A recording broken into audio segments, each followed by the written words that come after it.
Should get started. So I think the first thing is to review and approve the agenda. And I don't know of any changes that we need to make to the agenda in general. I know there's at least one thing we may have to do with the consent agenda, but we'll deal with that when we get there. Otherwise, I don't think there's any reason to change the order or take anything off. Does anybody have information to suggest we should? Nope. Nope. Okay, great. Also, before we get going, I guess I just, this is my first meeting back after having a baby, and I am just thrilled to be back and to be here with you all. And, you know, certainly love being a mom so far, but, you know, it also like sharpens like, yeah, no, there are things that are worth fighting for the future. And so it's just sharpened that for me, which is really good. And I guess that's my contribution to general business and appearances. So general business and appearances, this is a time for any member of the public or the council to address the group on any topic that is otherwise not on our agenda. And so if you have something to say that is relevant to an agenda item, then you can say that adjacent to that item. But if it's not on the agenda, now is the right time to bring something up. And as with other comments that folks may make this evening, if you have something to say, if you would say your name and where you live and try to keep your comments to about 2 minutes, that would be very helpful. And then also, however you, it would be really helpful if you would change your participation name, your name to whatever really to what your name is, so that we can have it for the public record, and also so that I can address you properly. So that is, I think all I have to say about that. And I see we have one hand up already. If you have something to say, you can either use the raise hand icon, which is under reactions down at the bottom of the screen, and or you can turn your video on and physically just wave, or you can turn your mic or unmute yourself and then just let us know that you would like to say something. So I think that is all I have to say. Whew, it's a lot of preamble there. Vicki Ann Lane, I see you have your hand up. Go ahead. Yes, I just had a question. The water leak or whatever that's down by Tractor Supply, there's been a lot of discussion about that amongst the various social pages and whatever. How bad is that? I mean, the road is pretty rough down there right now, but how bad is that leak? They've been trying to fix that for a while. Don't have info on that, but if Donna or someone can answer that, that would be great. If not, we'll get back to you. Okay.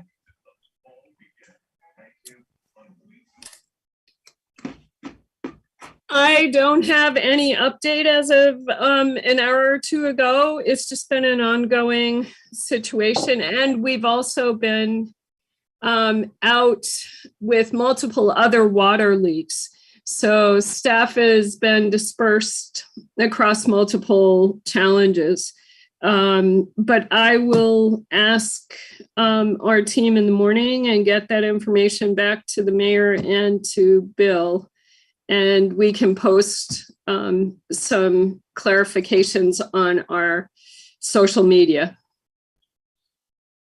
Thank you. Great, thank you, Donna. Okay, anyone else?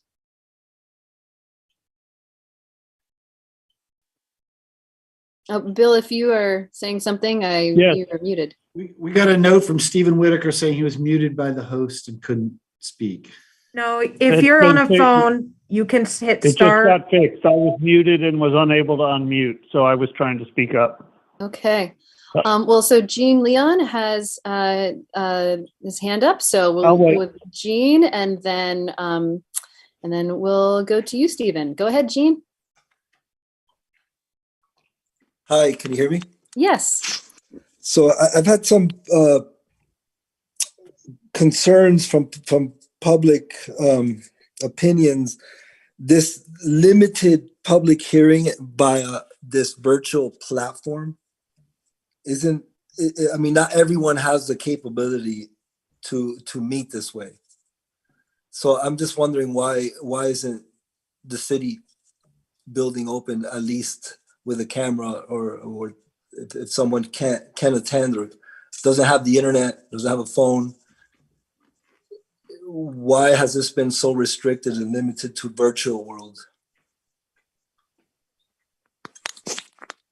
It's a question.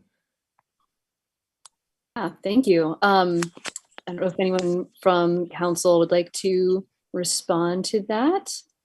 I can respond generally, but go ahead, Donna.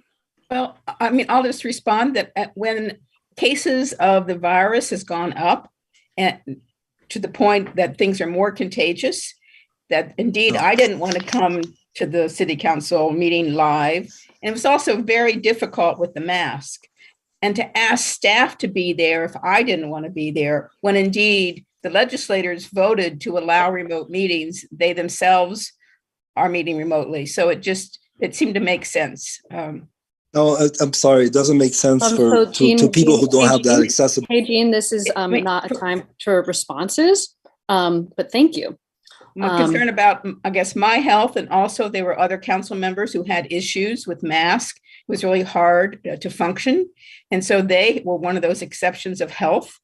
And I felt it was more important to allow all of us to have more freedom to talk right now than live. We did have all our public hearings live, but that for at least the month of February, we were going to go remote, assess the data of where the virus was, and then make other decisions for March. Okay, thank you very much. And Right thank on. you for the Thank question. All right, and Stephen, go ahead. Yeah, I want to second I don't have Zoom access, limited to telephone. I was locked out when I first tried to speak up. This is not adequate for public participation. The virus counts are falling. Schools are relaxing mask mandates, et cetera. So the excuse doesn't fly.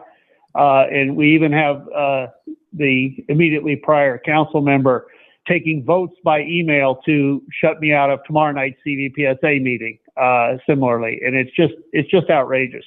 But I want to raise a couple of other things. The water leak's been going on for 5 days down on East State Street, flooding that storm drain. And there's just, people put out cones and then don't go in there to fix it for several days. Meanwhile, the snow that piled up last Friday has still not been cleared from the very precious parking places on School Street. We've got glazed ice sidewalks.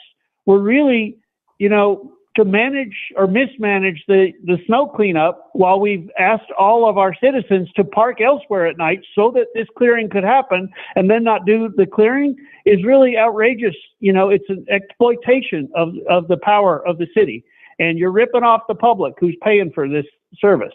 So I want to raise that, but I also want to raise a significant, I learned that the city manager and others have been aware that there's millions of dollars in road improvements necessary to use the new parcel that is being proposed on a bond. And that has not been warned, so to ask the city voters for $2 million bond and not disclose that there's an additional millions required to make that property useful by building a new road is, I think, a gross violation of the state law regarding bond and bond warnings. And I think y'all ought to take it really seriously, having just learned how expensive litigation can be in delays and in costs. So I just think that this is just another example, which I will speak later in the meeting about city mismanagement. But this one, the council should sit up and take real notice. Was information known and withheld from the public regarding the cost of developing that property? Thank you. Thank you. Go ahead, Bill. Yeah, just for the record, I had no information about the cost of the road. It's a city road. It's in use. So I don't know where Mr. Whitaker is getting his numbers or where he alleges I knew something that I don't know. I have zero information about that. And certainly If we had hard numbers, we would share them. So I have to believe he's making this up. Okay. All right. Well, thank you. What is he making up? All right. And is there anyone else? Hello. D'Anthony Butternut, go ahead. I'm sorry. I just joined. What were we talking about? Yo, D'Anthony looking fine. Damn. You're my D'Anthony. feeling. Wait, can you So- screen share? I'm sorry, Mayor. I think we're being. You're being like, so bombed, Yeah. yeah. What is this? I'm Yeah. so confused, man. Hold on, let I'm a me. hacker. All right, I'm just gonna leave. I'm sorry. It's a Galasio. So No, Cameron, do you have the capacity to regular city council meeting, y'all. Can I get my idea? Can I get my presentation? so Cameron, do you have the capacity to mute people? I'm Great. working on it. I promise. Okay. Oh, I believe you. I apologize.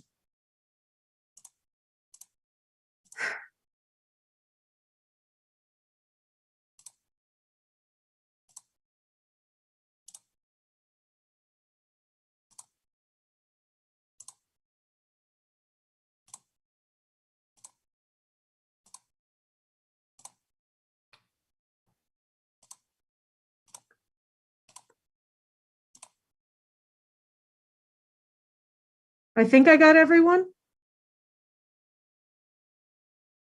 No, not that guy.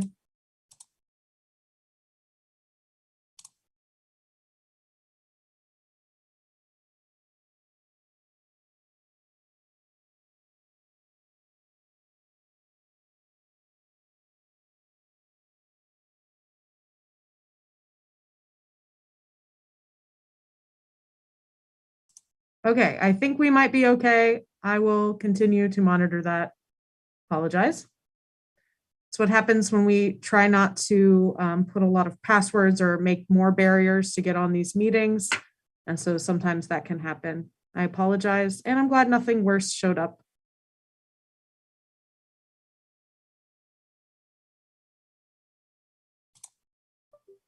Okay, now you should be able to unmute. Oh, thank you. If All we see right. somebody pop in that we think is going to do that, hey, so how can we Vicky? let you know? Hey, so Vicky, even now, so we're just hoping for people not to talk out of turn. Oh, okay. That's I was- okay. But Because I saw those two people. yeah, pop fair up. enough. It's a good question, but in an attempt to keep some order, that would be good. I think you should probably just send Cameron an email. Cameron, does that sound all right? That is fine. Thank you. I will be definitely making sure people are behaving on the call. Okay, great. Thank you. Anyone else have a comment they would like to make? Okay. All right, so we are going to move on. I had my hand raised, Mayor. Yes, you've already had your I turn didn't there, get to Jean, finish because so- I was cut off and muted. Okay, so just so you know, Jean, the way we usually run it is that you and so that's fine. You can have your, we can go back to you. That's fine. But for the future, we usually go with it so that if you have a comment, you say all of your questions sort of together. I was muted. And well, so you say all of your questions together, and then when you're done, then we'll answer them. So it's not like a back and forth. So just so you know, that's how we generally run this. That's how you guys roll, and that's why you just got hacked in this virtual. So go ahead, Right, Jean. Now's an okay time. Go ahead.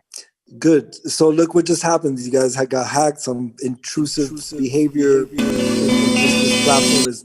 Here we go again. I mean, this platform just doesn't work for everybody. Your mom doesn't work in bed after I check. Hello, I have a question. Something's happening again. I have a question. Just keep talking. I promise I'm fixing it. Okay. So I just wanted to make a note from a it's kind of a public collective request on and a suggestion and highly recommending that the council to review the city manager's contract be thoroughly examined and it's suggested that it be reviewed and examined with an independent attorney before agreeing Jean? or signing to any contract. Jean, I'm going to interrupt you. If you have Sure. a comment that is pertinent to one of our agenda items, then you can make that comment then. Oh, right on. Thank you. Yeah, it's I thought okay. it was for No worries. No worries. It's all good. General business and appearances is for comments that are on items that are not related to our agenda. Okay. But fair. We want to hear what you have to say. I'm not, unfortunately, I have another meeting, so I just thought I'd say it. I just make such suggestion now. Sorry, I'm sorry to have interrupted you. Since you have to go to another meeting, anything further you want to say about that? Go ahead.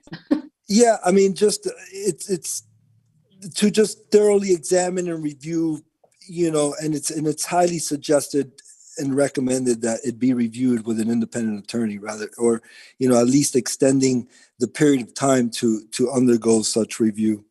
That's all I was saying. And it was like kind of into a collective public request from people in neighborhoods and in our community. Anyway, thank you. Have a great night. Thank you. Okay. All right. So I'm not seeing any other hands at this point. So we are going to move on to the consent agenda. Is there, I know, yes, Jack, go ahead. Move the consent agenda. Before we do that, actually, there was a motion. Is there a second? I'll second. Okay. And Jay, go ahead. Yeah, I just want to recuse myself from item E from the consent agenda, which is the approval of the proposal for the Hubbard Park Trail. The company is a client of mine, and there's nothing necessarily in place right now, but it could potentially be that I would do some work for them down the road on this project. So I just want to, I don't know if we need to separate that out from the consent agenda so that I'm not part of it. But that's, I just want to make sure I'm recused from that vote. Thanks.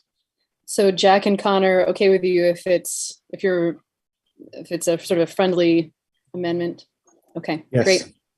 Excellent. Okay, so we have a motion and a second regarding the consent agenda minus part E. Any further discussion on this? Okay, all in favor, please say aye. Aye. Aye.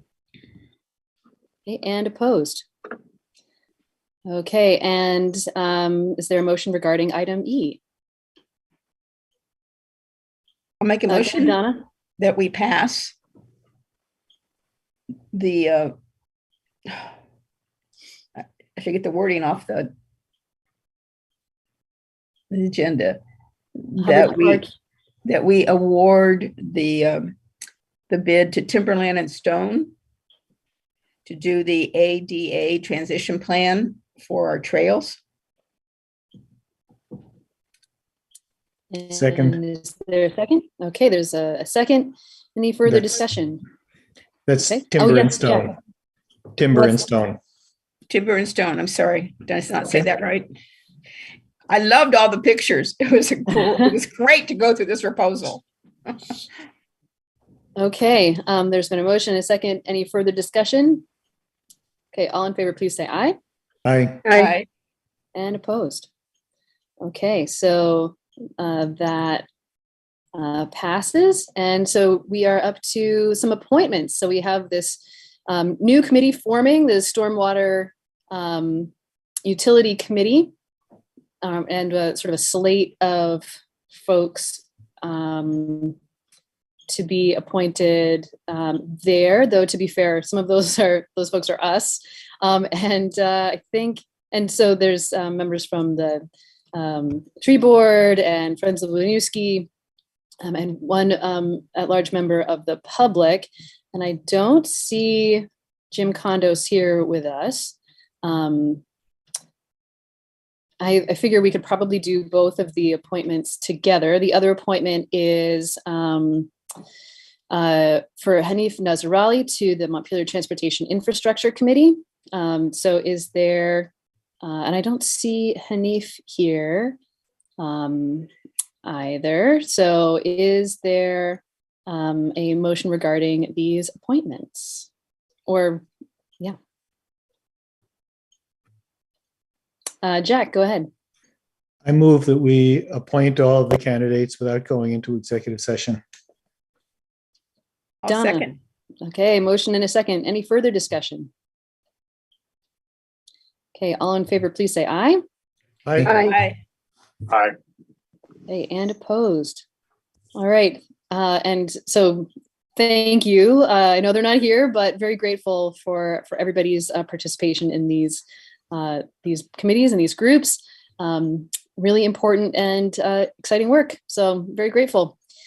All right, so now I think we have a presentation from the Community Justice Center.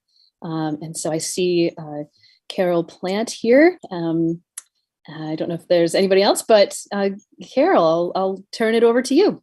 Awesome, thank you. Yeah, as far as I can tell, I'm the only one here tonight. I invited the staff, but they were reluctant. I first want to say I'm really grateful to be here, happy to be able to talk about the Justice Center with you and give you an update. I started right when COVID shut the state down, and it's been a really interesting 2 years of like learning the job and learning the city because I don't live in Montpelier. So I'm really happy to be able to give you an update on where we're at right now and talk about some things that are pertinent to the Justice Center right now. I am going to share my presentation. So Cameron, if you can just allow me to share my presentation.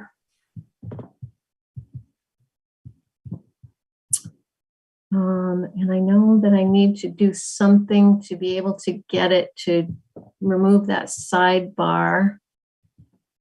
Hold on just a second. Run it as a normal slideshow, Carol. So just click slideshow and then from beginning. Okay, I'm having trouble finding where slideshow is. To the left. On the top banner, on where file is, almost to all the way to the right. Yeah. Other way. There you go. Oh, okay. All right. Okay, thank you for that. So I am not the most technological person, I will say that. So again, I appreciate being here, and I want to start off by just telling you a little bit about our staff. So I'm the director. Alfred has been with us for 11 years as the reentry specialist. So he does our reentry program and our transitional housing. Erin Anderson was hired in September of 2020, and she replaced me, who had replaced Judy as the Restorative Programs coordinator. So she does all the panels. And then Pat Hoffman, Pat actually started out as a volunteer doing our COSA program years ago. And then she started doing calls to help out when calling people who were victims of crime and reaching out to them, even if there wasn't going to be an official charge. And that job turned into a 12-hour-a-week position as our outreach specialist. So we have a 12-member community advisory board. Right now we're meeting once a month because in this 2-year transition period, we had a lot of attrition, which I think was really natural. People had a relationship with Yvonne and other folks at the Justice Center.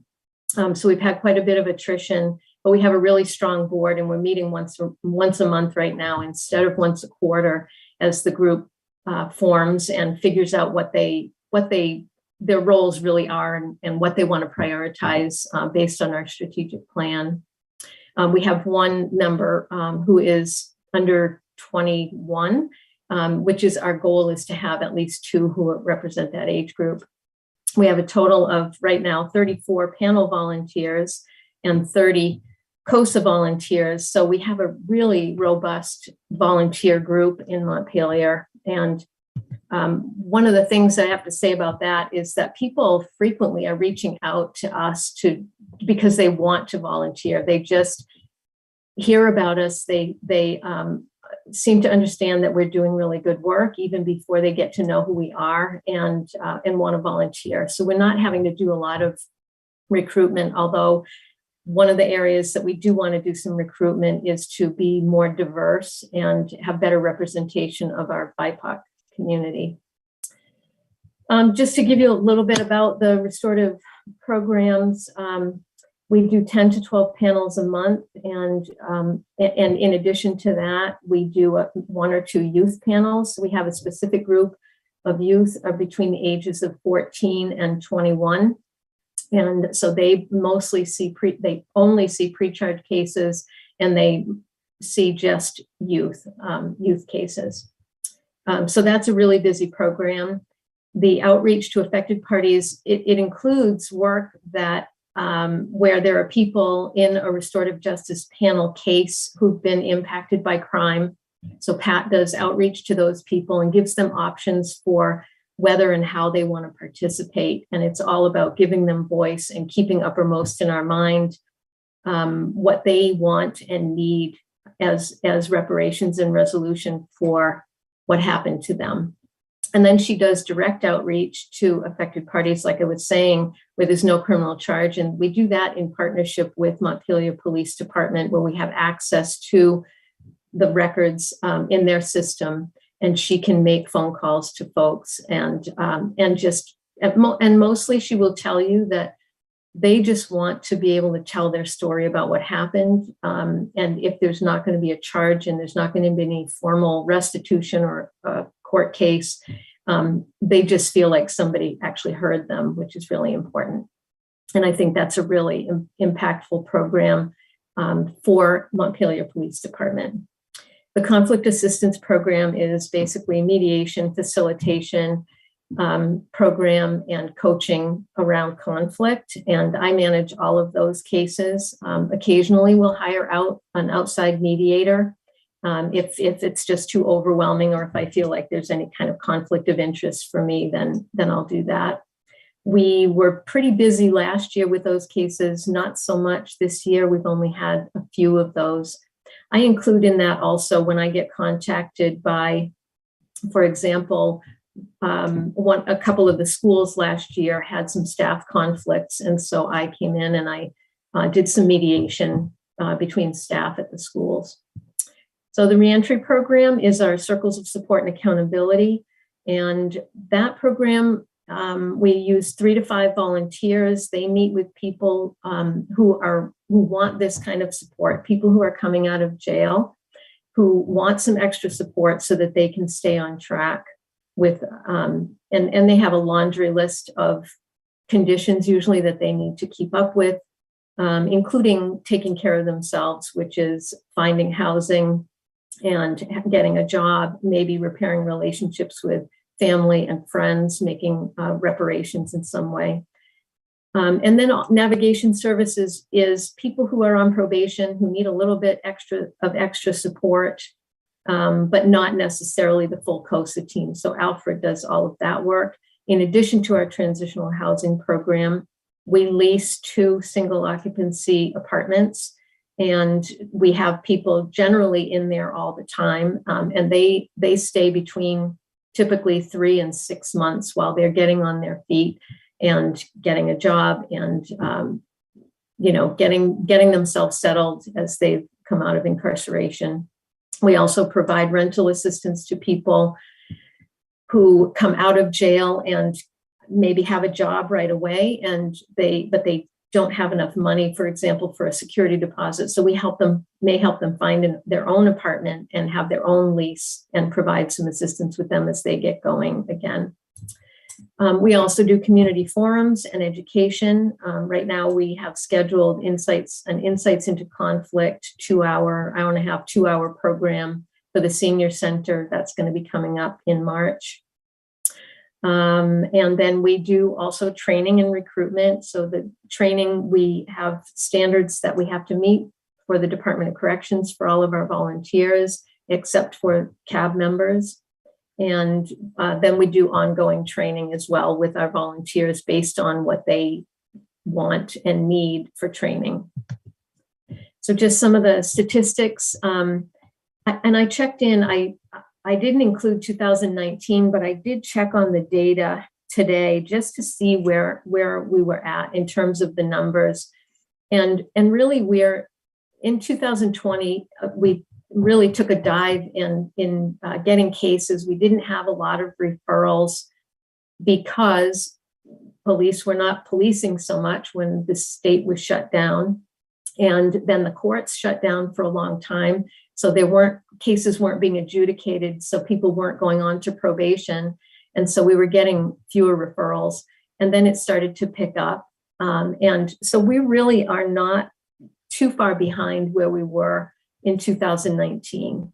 Right now in 2020, things are a little bit slower. And this is a typical, this is my 15th year doing this work between being here and in Hardwick for 13 years. And the referrals really do ebb and flow. And so you can see a year where referrals are fairly low, and then the next year it will pick back up. So there's not a lot of logic to it necessarily. It's how crime might be happening in the community and other circumstances that are way beyond our control. So the affected outreach for the panels, that's a really important figure right there. So, there were 59, I believe that number, that's 59 cases where there were people who were affected by crime who were contacted and participated in our program, which is really significant because we want people in the community to feel like they have a way to have voice in how an incident is resolved. And we know that when they go to court, there may be a victim's advocate that gets assigned to them, but they have very little say over how the case goes. Also, the direct outreach that Pat did, really significant numbers. So in 2021, 274 people. So far, she's connected with 92 people. And there was a glitch over the summer where there was a couple months where we didn't have access to the system. So she feels like she's probably going to be catching up with that. And then when you look at our volunteer hours, the volunteer hours in 19 were 655. So we range anywhere in this figure for the panel programs. The reentry program, again, steady with our transitional housing.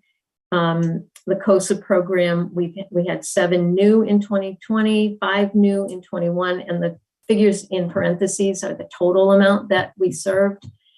This year, 22, we've had fewer referrals, and part of the reason that we have fewer referrals or we're working with fewer people is, for one reason, is because we don't have housing stock to put people in when they're coming directly out of jail. And then people are having more trouble finding their own apartment because of the issues around housing right now. So hopefully that's going to turn around. We keep an eye on that and we think a lot about that, how we can best serve people. But that's a significant problem too, because we have fewer cases in the transitional housing, and everyone in our transitional housing also has a COSA team. So the numbers are a little bit lower in terms of the volunteer hours right now, which is a good gauge to base what's happening in that program. So I meant to say this at the beginning too. So if anybody has a question, you want to interrupt me, feel free to do that. Otherwise, I'm open to any questions at the end. So current projects, I'm resurrecting the Parenting with Respect class that Yvonne had developed. We're hoping to begin that at the end of the month. And we're working with one of our referring agencies, which is the Department for Children and Families, potentially for financial support. That's a program where we don't charge the participants because we want to make sure it's available to them. Alfred participates in the Achieving Change Through Values-Based Behavior. That's another program that Yvonne was involved in. She took that program with her and operates that on her own. And so Alfred is still involved in that, which is really helpful. There is a new program where we're doing, it's called Graduated Sanctions. It's basically to help keep people who are on probation from having a violation of their probation. So it's a restorative process so that they don't have a court hearing around a violation and end up going back to jail. So that's really just a restorative justice panel. It's a little bit modified from our regular panel. We're working with Northfield Middle and High School right now. We have a contract with them for 6 hours a week, and Erin goes to the school and she is doing cases with students. And she's also working with their lead person there on systematizing their practices at the school. Carol, excuse me. Yeah. Could you give an example, like, of what kind of issue they be dealing with at the school? I don't know what she has had recently, but my guess is it is likely, it's potentially something like bullying, and before it rises to the level of harassment. They will also use it if somebody has a more serious infraction. They will use it as a way for them to be able to return to school after potentially having a suspension. So there's a couple different ways that it gets used at the schools. That's a good question, though. I can follow up with Erin and get some more specifics about those cases. It just makes it more tangible in my mind. Thank you. Sure. Yeah. So we're also now negotiating with Harwood Union regarding direct referrals. So we've had a few meetings with them, and they've sent 6 or 8 cases to us in the last several months. And so because they're out of our district, we don't support them for free. So we're working on what that relationship looks like. And so we'll have a little bit of income from processing those cases. We were also contacted by Rory Tebow because he's interested in addressing equity issues for the BIPOC community. And he suggested a pilot project that he was kind of unclear about what he wanted, but he wants a way to make sure that our COSA teams and our restorative panels are more diverse. And so, we're already working on that, and also cognizant of the fact that we don't want to overstress the people of color in our community by asking them to do too much. So, we've come up with a couple of ideas about acknowledging that there are disparities, and then working toward making sure that we can offer people, if we have a person of color coming into our programs, that we will do our best to make it a more appropriate and a more comfortable situation for them in terms of representation on their team.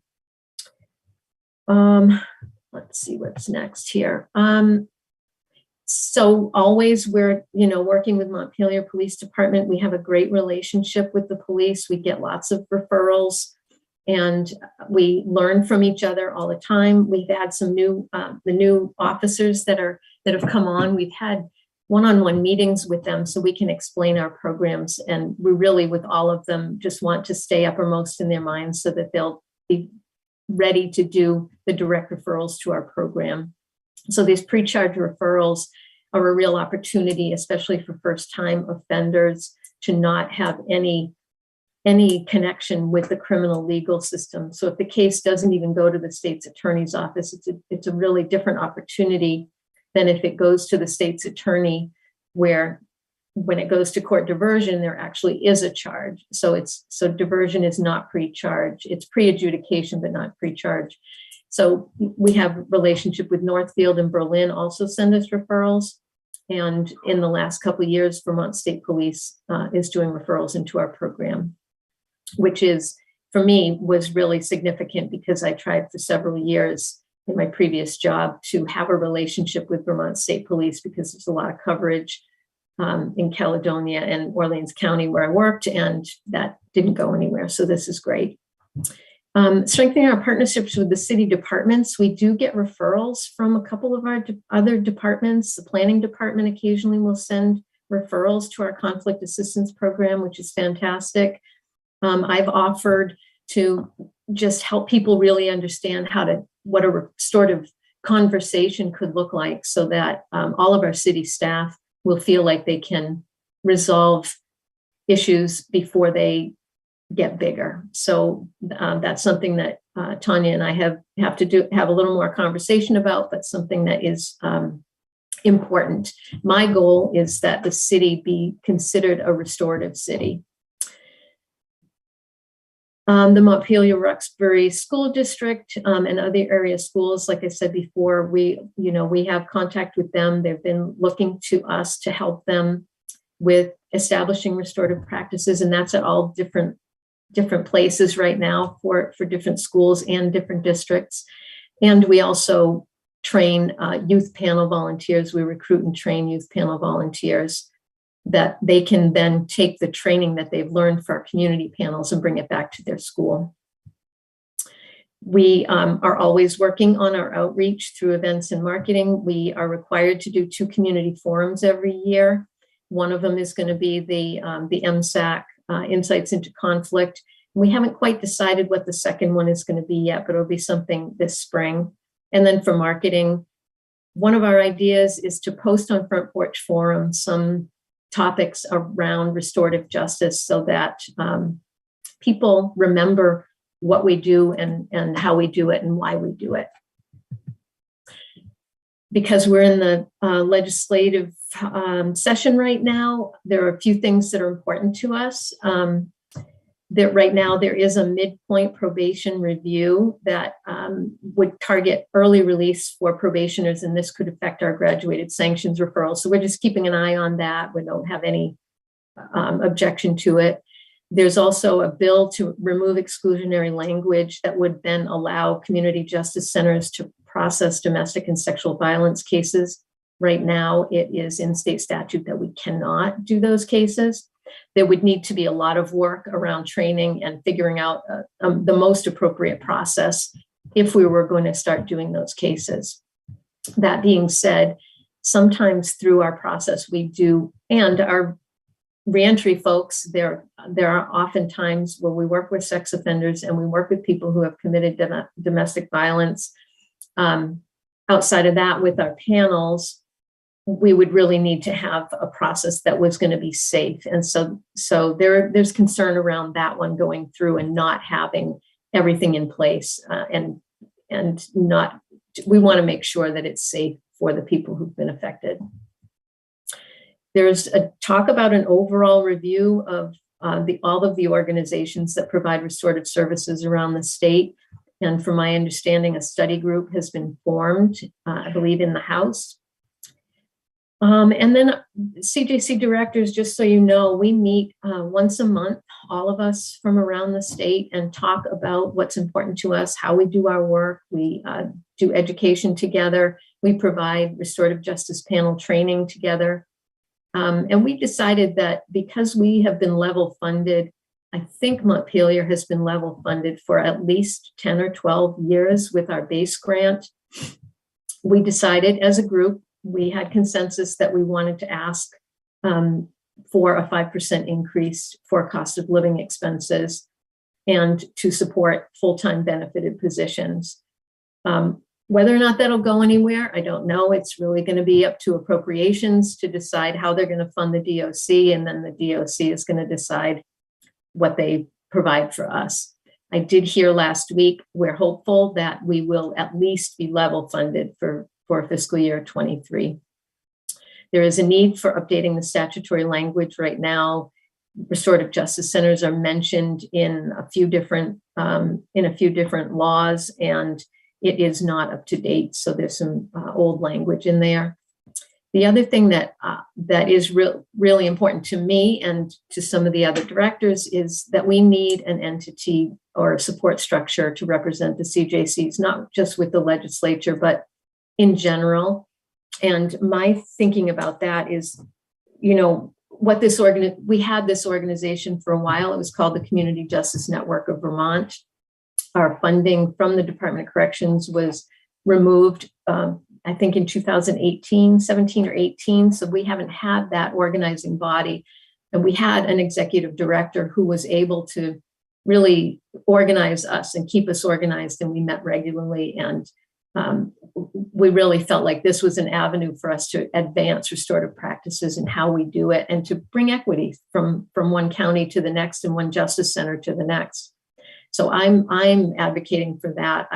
But we don't have the funding for it right now. So that's another thing that I have been asking for and have mentioned to my colleagues. And I know there are others who want that too. We're just not sure how that might happen. What could happen if that existed was we potentially could end up with a statewide database, again, bring equity statewide, could be an avenue for grant seeking and more volunteer and staff development opportunities, which would be fantastic. And then lastly, support for municipally based community justice centers. There are only a few of us that are left that are based in municipalities. And the reason that this is important, and I'm bringing it up, is because in December of 2019, before I started in this job, there was a community advisory board meeting that the Department of Corrections attended. And what they suggested at that meeting was that the Barry Justice Center and the Court Diversion Office in Washington County and the Montpelier Justice Center should get together and figure out a way to become one nonprofit that would be one point to collect all of the referrals for all of the work, all of the money, and all of the referrals would go to one place. So it does exist in five centers in 5 counties around the state, but otherwise the programs are kind of scattered with different agencies. So it's fairly complex, but there are lots of good reasons to maintain the municipally based community justice center. What I see in Montpelier in comparison to where I've worked before is that the Justice Center is really truly embedded in the city, in city government and in the city. I mean, people really value and appreciate what we do. They understand what we do. And there would be lots of negative consequences, I think. And in part because most of our work is actually done by the volunteers who live in the towns that we serve. I think we would lose a lot of the flavor and the intent behind what we do, which is to reconnect people in their community. And I think that's a really important piece of what we do, is to help people really feel like they belong even after they've committed an infraction. So that was a lot. I know I could say a lot more. If you know me, I could talk all day and night about restorative justice, but I'm open to any questions that you have. All right, thank you, Carol. Any comments or questions from council? Oh, go ahead, Donna. Carol, I guess 2 things. One is you use the term panels a lot. Could you sort of describe what the panel actually does? Sure. It's between 3 and 5 community volunteers who they're trained in restorative justice process, and they meet with the person who's committed an offense and who has been referred to us. And they basically cover 4 points in a community panel meeting. They want to deepen the understanding of the harm. They help identify who's been affected and how they've been affected. They help a person re-engage with their community. And then they also look for ways to have a plan for this person to do something different so that they don't reoffend. They come up with an agreement together, and that everybody signs off on the agreement, and everyone who's in the room gets to participate in creating that agreement, including the person who had the offense. So it's a pretty egalitarian process. Everyone gets to contribute. It's really transparent. And then that person comes back after a couple of months, and if all of the tasks on their agreement are completed, they complete the process successfully.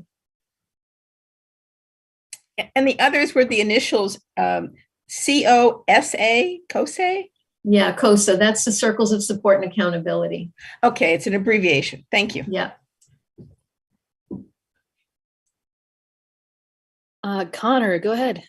Yeah, Carol, I just want to say I served on a COSA panel pretty recently, and want to give a big shout out to Alfred on staff there. Like, talk about a guy who, like, it's more than just a job for him. Like, the cell phone's always on, and he's making a real difference in people's lives. And just want to acknowledge that. Thank you. I really appreciate hearing that, and I know that. I will say that the people that I know who are really into this work, we're all really passionate about what we do. And personally, I feel like even our volunteers change because of the way that they do the work. They really understand that they need to come to this with an open mind and an open heart, and to recognize the people that they're working with as their neighbors and their, people who live in their community. So really, the engagement piece and helping people come back to feeling like they belong is a really important component of that. And yes, Alfred is on top of it. Donna, go ahead. Only if there's nobody else. I just have a personal story. When the car hit me in the crosswalk in Montpelier in 2016, I was so surprised when someone from your department, Pat, called me. I was like, literally, it was, you're so alone with dealing with it. And to have somebody call you and be concerned about you as the victim was awesome. And we never got the driver to ever meet with me, talk to me or anything. But that was really very, very meaningful. And I do wish we could have used your services. I think it would have helped me a lot. So I'm glad you're there. I think that's a pretty typical response of the people who participate as someone who's been affected. They really appreciate that opportunity. Again, in the court system, they may or may not have an opportunity to ask the questions, the unanswered questions through the court process. They want to know why, and if it was personal, and they want to have a say in what this person needs to do to make reparations to them. Okay, we also would take comments or questions from the public. Any questions or comments from other folks? Yeah, Steve Whitaker. Go ahead, Stephen. I just want to caution, first off, my radar goes up when we think about spinning off nonprofits, because the transparency goes away when you're not obligated by public records law. But I've done a lot of work advocacy, over the Girton Park problem and solution, which is now worse, by the way. And I was assaulted by one of the frequent flyers down there. And I was told by the officer who took the report that it was referred to restorative justice, but I never heard a peep, and the guy's still carrying on his same belligerent behavior around town. He's one of the chronic problem people, which might have been healed had he had a safe place to stay overnight. But I just want to caution that this, you hear a lot of, great stuff, but when restorative justice ignores the victim of the crime, and it's not to put all the history of this town's mismanagement and police corruption on the Restorative Justice Center, but I really do feel that my experience is not consistent with what you're hearing. Yeah, I appreciate that. I appreciate your comment about that. I can't speak to why that might be. There are times when we don't get the referral, even if you were told that it was going to go in that direction. If a person is not willing to work with us, then we won't get the referral. And it also, there are hundreds of calls that Pat looks at every month, and she has to also pick and choose who she can call. Like I said, she works 12 hours a week, so there's only so much she can do. And this is another request that we had with the Department of Corrections, was actually to be able to have a full-time benefited position to do the work that Pat does at every justice center. And we doubt that that's going to happen, because that was going to be about $1 million more to the justice centers. But if we had a full-time position as opposed to 12 hours a week, there'd be more opportunity to make those outreach calls. So I'm sorry that didn't happen for you, Steve. I don't know why, but No, that's a good explanation. I appreciate it. You're welcome. All right, anyone else?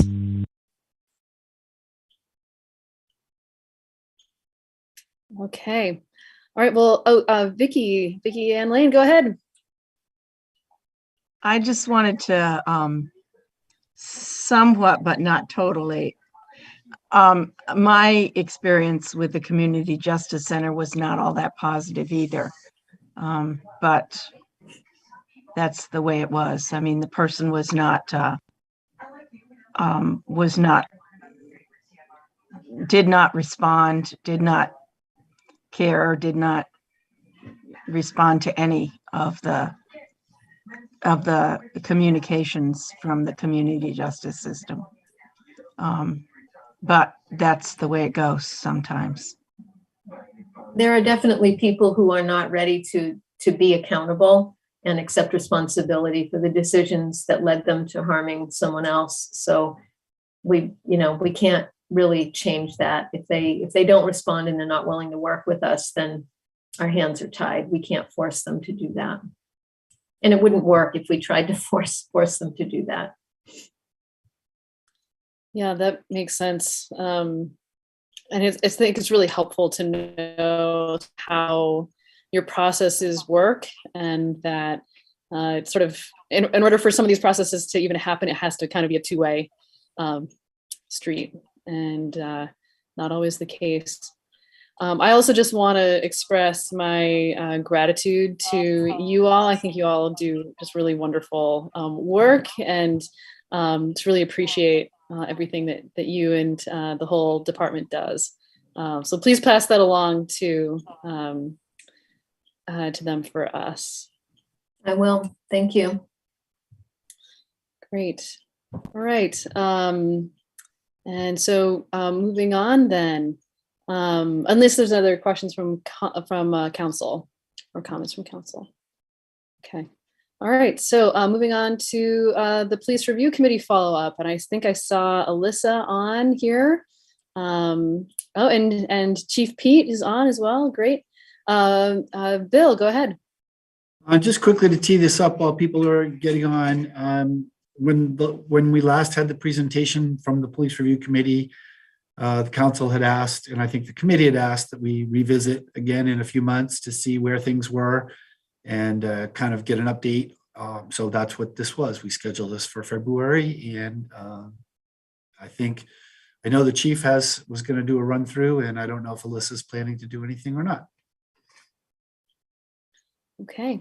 Well, I will turn it over to either you, Alyssa, or Chief Pete.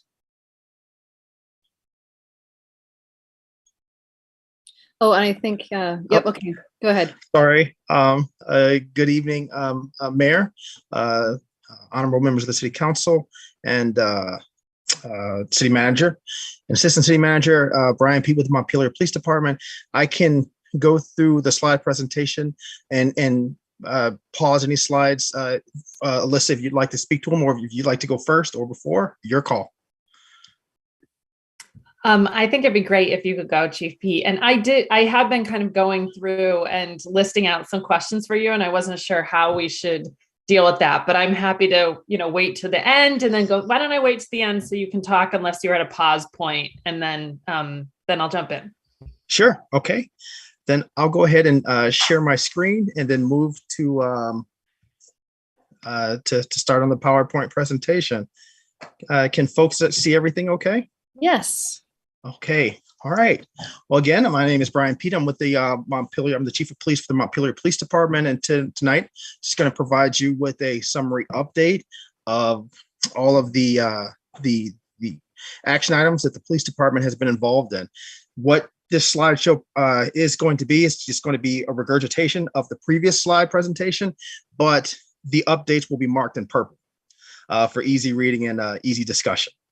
So this was the first introduction slide of all the items that we were going to discuss. And then this was the second slide for that. What I want to call attention to is everything that was circled in red were items that we had, or that we were going to have discussions about. But for the next slide, for right here where it says city does not support, when we circle officer misconduct or internal affairs, it kind of doesn't read too well. We do very much support transparency and accountability with misconduct and internal affairs, but it was more appropriate to move that to talk about the spirit of recommendation and flagging the challenges that come with per se a civilian review committee and how that discussion should pan out. So that's where we need more direction or more conversation regarding that. Otherwise, everything else is the same. So in moving forward, what we're looking at here on this particular slide is for any time that we have a significant incident, an officer involved shooting or something where there's a significant use of force incident, that the PRC has recommended that there be some way of putting more information out to the public, and then helping the public digest the information, ask questions, and look at the accountability process and the healing processes as well. So the Police Review Committee has agreed to assist us in developing what that protocol might look like. I also wanted to note that the Montpelier Police Department is about to implement a chaplain program in which we're reaching out to leaders in our faith-based community to see if they would come aboard and then provide counseling and comfort to those who may want it when we're responding to traumatic calls for service, or even for the officers, staff members, and their families when they might need another outlet in regarding to some of the things they may be struggling with at work. The second bullet point there, that update, is that we have that our CRO, Corporal Philbrick, has completed the IS-29. That's the Public Information Officers Awareness course, but he needs a follow-up course, and that's the advanced course. So we are still moving ahead as far as how we're disseminating and how we're professionalizing the way we disseminate information to the public based on best practices and what other agencies are doing and doing well. But as a note, because of our staffing situation, Corporal Philbrick has not been able to fully devote his time to the CRO, which is quite honestly a full-time job, even more than that. So he's dividing his time working the streets and then covering other shifts that we can't cover, and then coming in and hanging and handling these administrative lifts or building these bridges with the community in between calls. So in looking at demilitarization, the 1033 program, to update that, what our recommendation is, is that if we're more than likely not going to look for anything from the 1033 program, we have not used it in years. I don't foresee us doing it unless there is something out there. The only thing that we may consider might be things like helmets or body-worn or body armor, but traditionally, when those things are offered through the 1033 program, they're often expired, so they're no good for us. Or when we look at things like storage containers or like Connex boxes, places that we can store some stuff outside because we have limited room in the department, and office supplies. But again, I don't see us doing office supplies because the state has a surplus shop 10 miles up the road. So we don't intend to purchase any vehicles, weapons, less than lethal items, anything else to that effect. But if we did want to seek something out for the 1033 program, we're thinking that it's going to be best prudent to reach out to Cameron and Bill, let them know which items we'd like to get, and then have that brought to the city council for any discussion. And looking at street outreach training, we have our annual CPR training that's going to be scheduled in the first week of March, the first few weeks of March. We're going to incorporate the recommended training regarding de-escalations and looking at what signs of intoxication may be, or if someone's drank too much, or if someone has used another intoxicating substance, drugs, what those physical signs are, what the and how that affects through the body, and how it can be treated, and to those things. So we're going to incorporate that with our annual CPR training, and we'll of course send the invitation out to our outreach partners in the CJC if they'd like to attend this block, which is something that they had requested during the the PRC process. So training with youth and adolescent behavior, the recommendation from the PRC here was to look at cognitive development and how it works in juveniles, how it works in children. So we've reached out to Prevent Child Abuse Vermont, which is right up the hill near the Elks Lodge.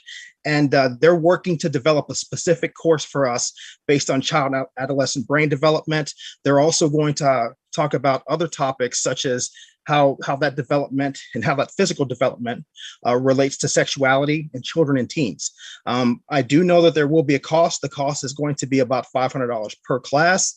They're not, they're going to be unable to do one class for us and we record it and then all the officers are trained in it. It's going to have to be paired out throughout a variety of days to get day shift, afternoon shift, and then the officers who are coming in on different days. So it's going to take several courses to get that training done. My estimation is anywhere between 3 to 4.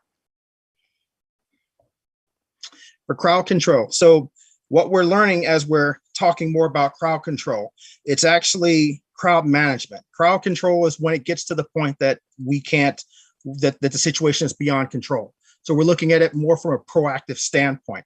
So we're going to end up, initially we thought the training was going to possibly run anywhere between $10,000 to $15,000. And then we were going to try to get a grant for that. But we found a good training opportunity and we're going to send Deputy Chief Nordenson and Sergeant Moulton to training in Florida, which is literally next month, I believe. And they're going to be trained on crowd management techniques in preparing for no notice things or things that are scheduled and how we can make sure we work to de-escalate situations and start compromising situations from occurring in the first place. So that training will be the chief and the sergeant will bring that training back to the department and we will continue that training in-house. And that estimated cost is going to be $3,000 that we'll be taking out of our training budget. So for scenario-based training, this is the previous slide. It's pretty lengthy, but you guys are already aware of it. The updates are on the second one. So we have gotten the virtual reality training system through a grant from the Department of Homeland Security. We're in the process now of talking with the state, with DPS, to deploy this asset to the training that cadets are receiving at the police academy. So this is something that we want to not just keep with us, but it's a good tool that we're going to bring out, and we hope to do that with the academy. We are committed to implementing mandatory advanced trainings that's required and obligated to us by the state, but we want to go above and beyond that because we want to be good at our jobs. We're also looking at the PRC or implementing all the training requirements or recommendations from the PRC.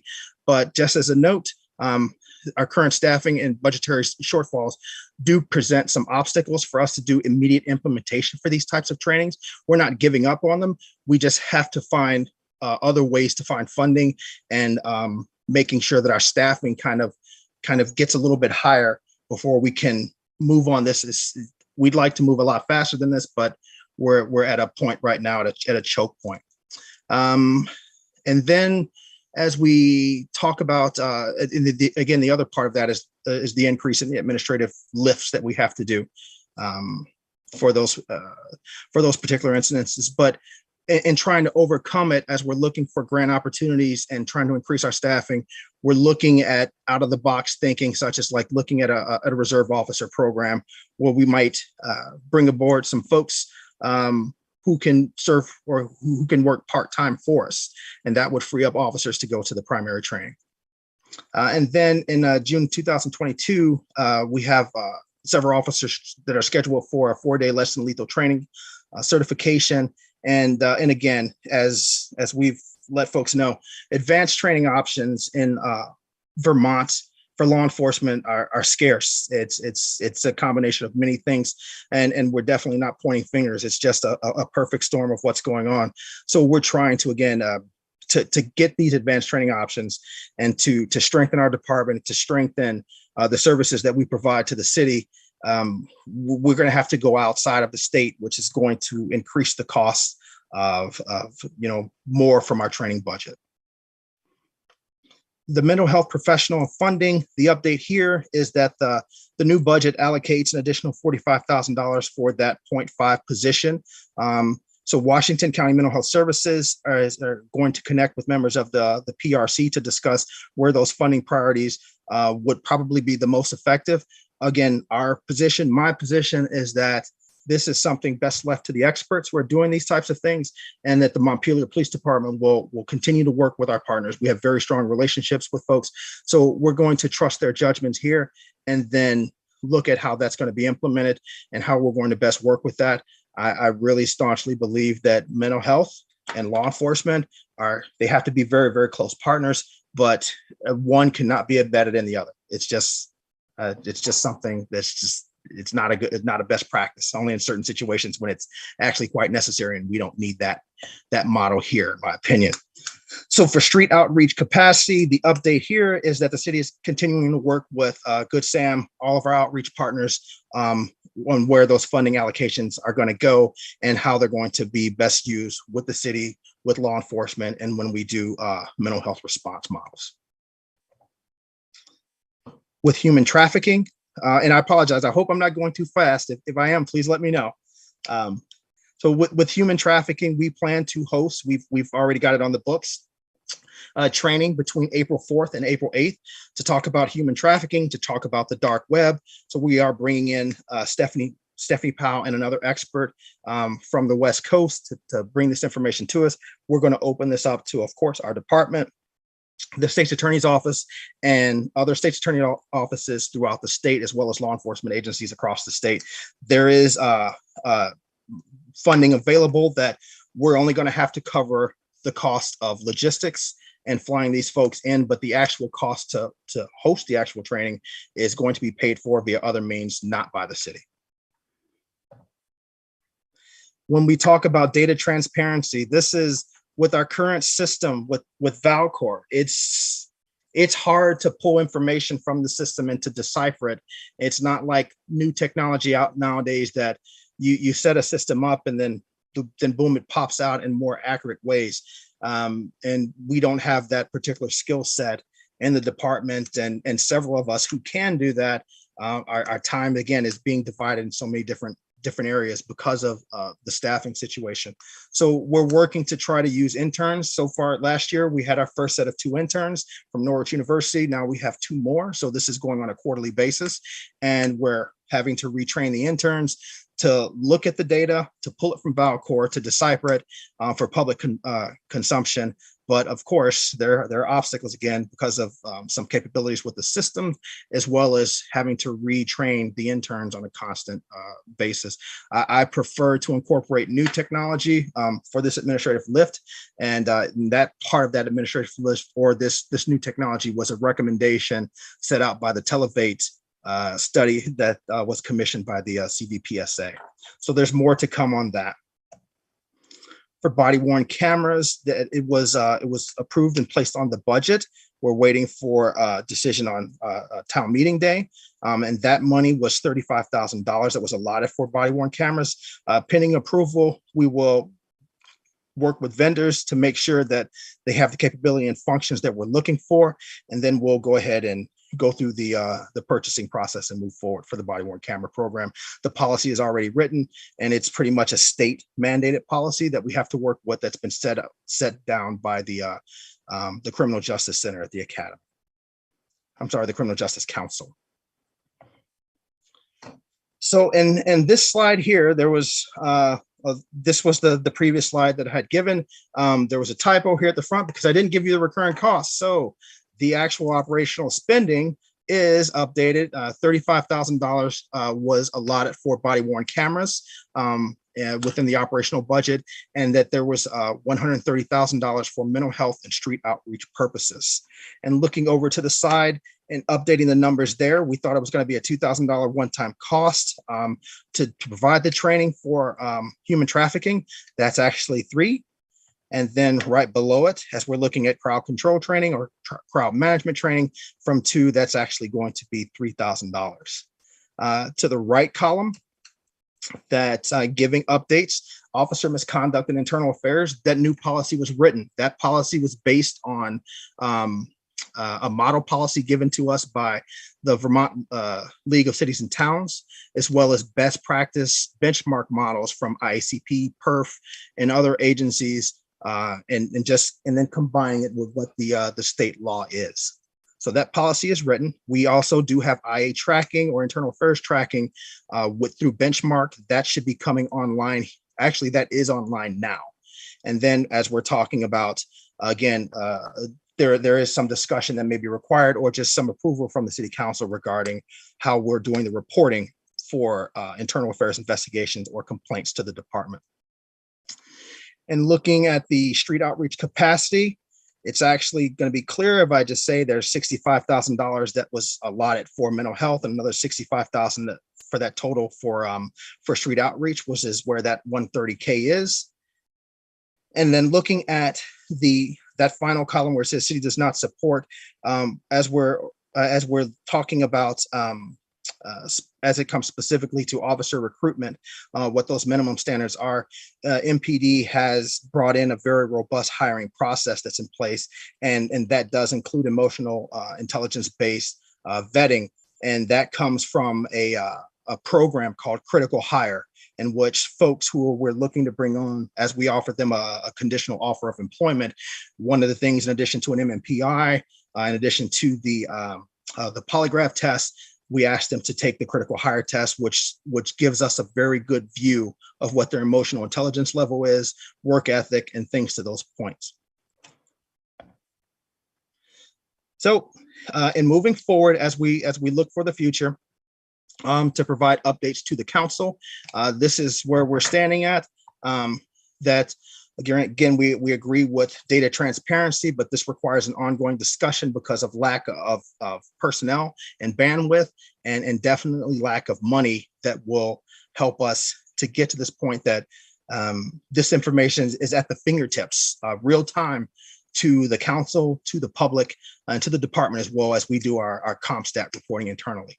Officer misconduct and internal affairs, that's, again, it's looking at the any oversight that will come from the city council and the city manager and the assistant city manager. We require some context from the city council at a later date, talking about the public drinking ordinance, and then more discussions based on the policy for fair and impartial policing, looking at what those minimal standards are for law enforcement as we recruit, and then talking about prostitution, the legal framework.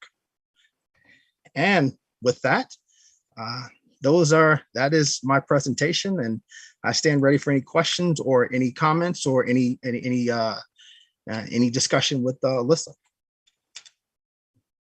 Great, thank you. Yes, Alyssa, go ahead.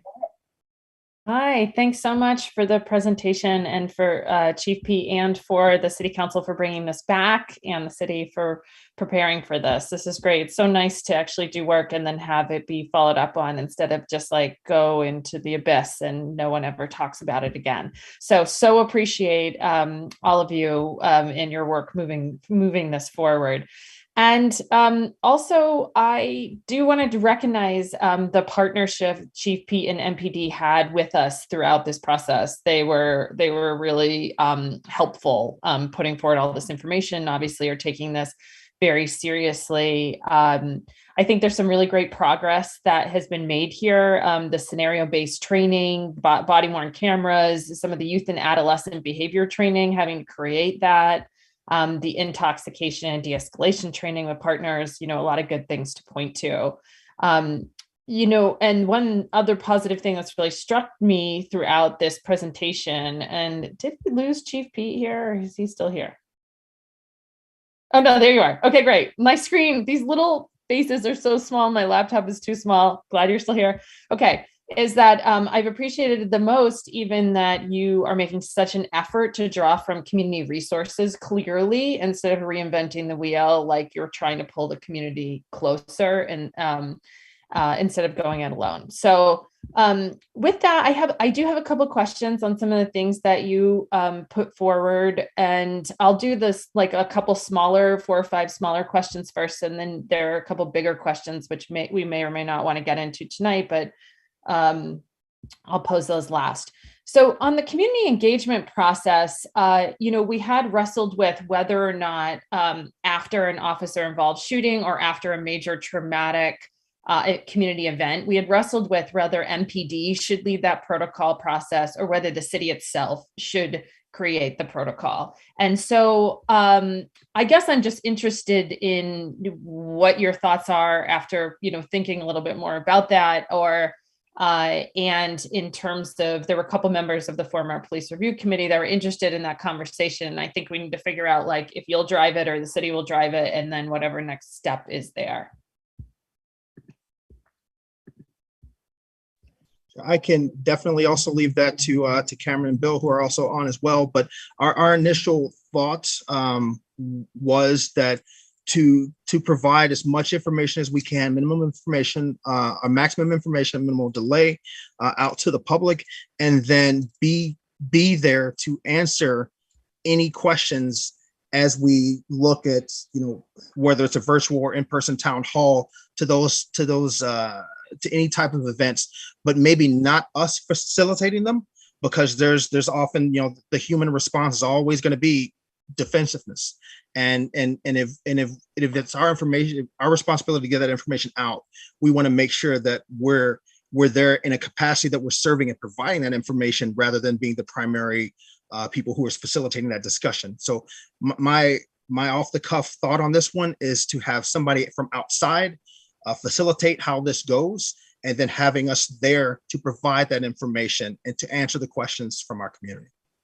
So given that, it might make sense for the city to think about if the city wants to take on the next step here. I know Cameron had was considering whether or not there should be some relationship with, like, a trauma-informed facilitator, so that part of the process would be, if there was a major event, there was someone that was trained with the community dynamics of trauma and creating a space for healing. The police would be one constituency, a really important one there, but wouldn't be the primary one. So I just offer that to the city to keep thinking about. Maybe we should come back to that at some other point, but we stand at the ready to, or at least a couple folks had from the former police review committee stand ready to continue to engage in that conversation.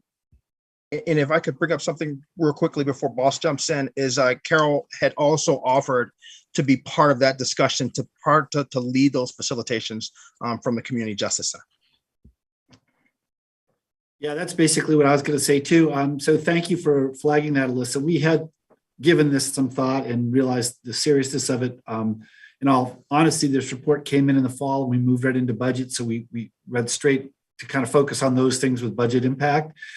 But knowing this was coming back, we've talked again and recognized the importance. So we have Carol from CJC has offered to be involved in this, whether they would be the lead agency to actually conduct this or just help us think it through. But we will be getting back with some ideas, and I think having the either present or former PRC involved to give us feedback on that would be really helpful. Great, thank you. On the youth and adolescent behavior training, I think that training sounds positive, robust, and tailored. Did you say, Chief Pete, that you would be recording it so people could see it on, like, an ongoing basis? Like, you could do it annually or something, or have it be updated to continue to use it? For cost saving purposes, and because of staffing issues and the different shifts that folks come into work, that was our initial thought, was to get as many people as we could in the room and then record it. But Prevent Child Abuse Vermont that's a no-go for them. So we're they're recommending that we do it in person and reach every member of the staff. Well, that's great. And that might pose some challenges as you look to do it in the future, as well. But I think it's great that they're doing it, and too bad you can't record that.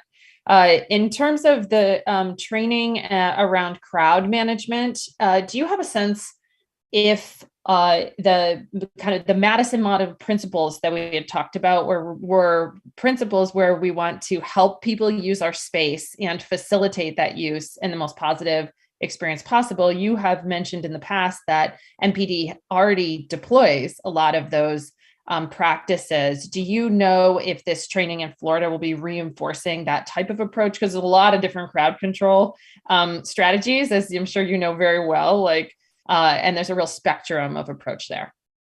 Yeah, so that's where I wanted to highlight the difference between crowd control and management. So the focus here is actually is based in Madison model. It's how to prepare and plan to avoid situations from evolving to the point that we cannot contain them. Till we have to get to the point that we don't have a cooperation between those who are demonstrating, exercising their rights, to one that's going to be more adversarial and confrontational. So the focus is definitely based on that Madison model of life and safety, property second, but how do we get to the point that we don't even have to have that discussion?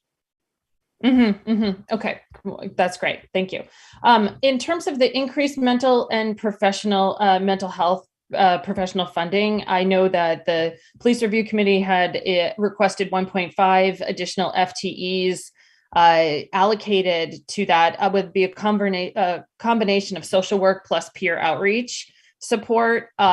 We see that, you know, there's 0.5 that was put in the budget of FTE, so 1 FTE total at this point, and half that will be split with social worker response, and half appears to be split with the follow-up, which is critical, and we totally support that in a lot of our conversations. Has the peer outreach angle been lost? No, it hasn't. That's part of it, as we're looking at like the crisis intervention team model. Actually, Dan is part of that, the CIT steering committee, and he's advocating, and so the steering committee is actually leaning on him to develop the peer support model. What we found is that there is actually no across the board peer support model anywhere in the state of Vermont. So this is something that's going to have to be built from scratch, where we'd be more than happy to lead the way in doing that, showing and being that baseline for the state to work upon. So, but that's what we found. So even if that funding were to go to peer support model, you have to get volunteers, you have to get training, and you have to make sure that training's certified. How is it vetted? How do you know that that's the appropriate training? And then there are other questions as what we look at as far as peer support. Are we talking turning point for, like, say, alcohol and substance abuse? Or are we talking things like domestic violence peer support, or schizophrenia, or schizoid personality disorder peer supports? So what does that look like, which buckets, and how that works? But that's not lost. That's something we're trying to build up extraordinarily quickly. Okay. And I have three more questions. So thank you so much for all of this time. You know, hopefully we'll only be doing this once every 6 months or something. So the on the street outreach worker, you know, that have been through Good Samaritan, I'm wondering, you know, we have now allocated half-time FTE that was existing and a half-time FTE that is new in the city budget, as I understand it. Do you know if that position has been filled, and is that position working with folks here? Yeah. So I can jump in on that, Alyssa. Actually, there's the halftime position for social worker that had already been filled, the one that we were sharing with Barry. We also have Dawn, who has been the peer outreach worker that is funded by Good Samaritan and continues to be funded and is in the budget for next year. And then an additional half based on your recommendation that the chief just described. So that's total of 1.5, and so we're still 1.0 short of the additional recommendation that you had, which hopefully we'll get next year. Thank you. I was trying to say the same thing, so I'm glad you clarified. My question is, has the new resource, like has the new FTE, the new Dawn, the new halftime Dawn been filled yet? No. Okay. But there's every intention to do it, and the resources are there. It's more just we need to do it for the halftime additional street outreach worker that is focused not on the mental health side, but on the street engagement work around, like with the unhoused community. Yes, and that's based off approval from the for the city budget. So once that budget goes through and the new fiscal year starts, that's when we can look at the financial. That's when we can look at giving that money to Good Sam to look for that position. Okay. So the last two questions that I have are one, I think like a big issue here that is one that both the Police Review Committee and MPD both are interested in addressing, but the update today doesn't really address it, is the data transparency issue. That was one of the biggest things that we heard in engaging with the public, that they want to be able to just go on the website and click and see like how many, arrests have been made, what type of arrests, the traffic data, and have all of that readily accessible. And, we had to compile a lot of that data ourselves through the process. I mean, MPD gave us like the raw data, and then we had to like create spreadsheets and tables and stuff. And so it sounds like you have interns doing that same process now, but that really seems unsustainable to just have interns do that constantly for all of time, So, and you just won't get, the public will not get that up, that current data. So you flagged it as a continuing issue, Chief Pete, and I guess I'm just wondering, like, the price tag is big to get one of these systems that give you like a real-time dashboard for police stats. So I'm wondering, like, have you found any grants, or like would a one-time investment of money be a lot, but then an ongoing cost be a lot less? Have you looked into this? And are there any one-time funds that maybe we could use right now around COVID monies around any of this? Like, I don't know, but this seems like a need that we've both identified, and it's not being filled. Oh, no, it's the only things keep me for it is the money. So I'm estimating it would, to get a truly robust system that has the capability to do an API backdoor to pull from the system so that we're not doing it on a daily basis. So we have to overcome the website issues that we have with our current with our current system, which is the city is working diligently on. And then we also have to look at what the system's going to look like. The estimation for something like that is probably going to be anywhere between $300,000 to $400,000 to get this type of a system, because it's also piggybacking on to the Televate study that talks about a true computer-aided dispatch system. So if we get a true computer-aided dispatch system, we can add things like online reporting information that it will pull out those types of calls. It would even do something like a crime map, if you will, that you can put in an address and then you can see all throughout the map what types of calls for service happen within any given date range. So it's an extraordinarily robust system. The one-time cost, again, is between $300 to $400, and then the annual cost, you're looking at anywhere between $3,000 to $5,000 a year to operational funding, and that's part of that new technology thing. And yes, grants. I'm looking for money every possible way I can. And that's not by the wayside of me. That was on my to-do list as soon as I got here. Yeah. Well, this might be one of those topics that the city or the city council want to come back to, like every few months, to just go like, hey, are there any resources for this yet? Because there's always going to be a need for the community to see this information. Like, that's never going to go away. Eventually we'll want to solve this problem. I know it's a big price tag, but we shouldn't forget about it. Okay, so there's not really nothing we can do about that here. I assume no one's going to pull $300,000 out of a hat. So Anne, did you have 300,000? Was that a hand up? No, that was me being like, I wish. Yeah, right. Okay, well, the last thing for me, and Justin Dreschler is here from the Police Review Committee too, and so I just want to give him an opportunity if he had anything further, but is on the internal affairs process that you put forward. I think it is much improved from the last process. And I think some of the particularly positive things in this new process are like the goal of having it be a 30-day investigation time, for example. That's a real process. And that also you will be using, third-party repository for the information. And there's a check at the city level, and that the information around reports also go to the city council.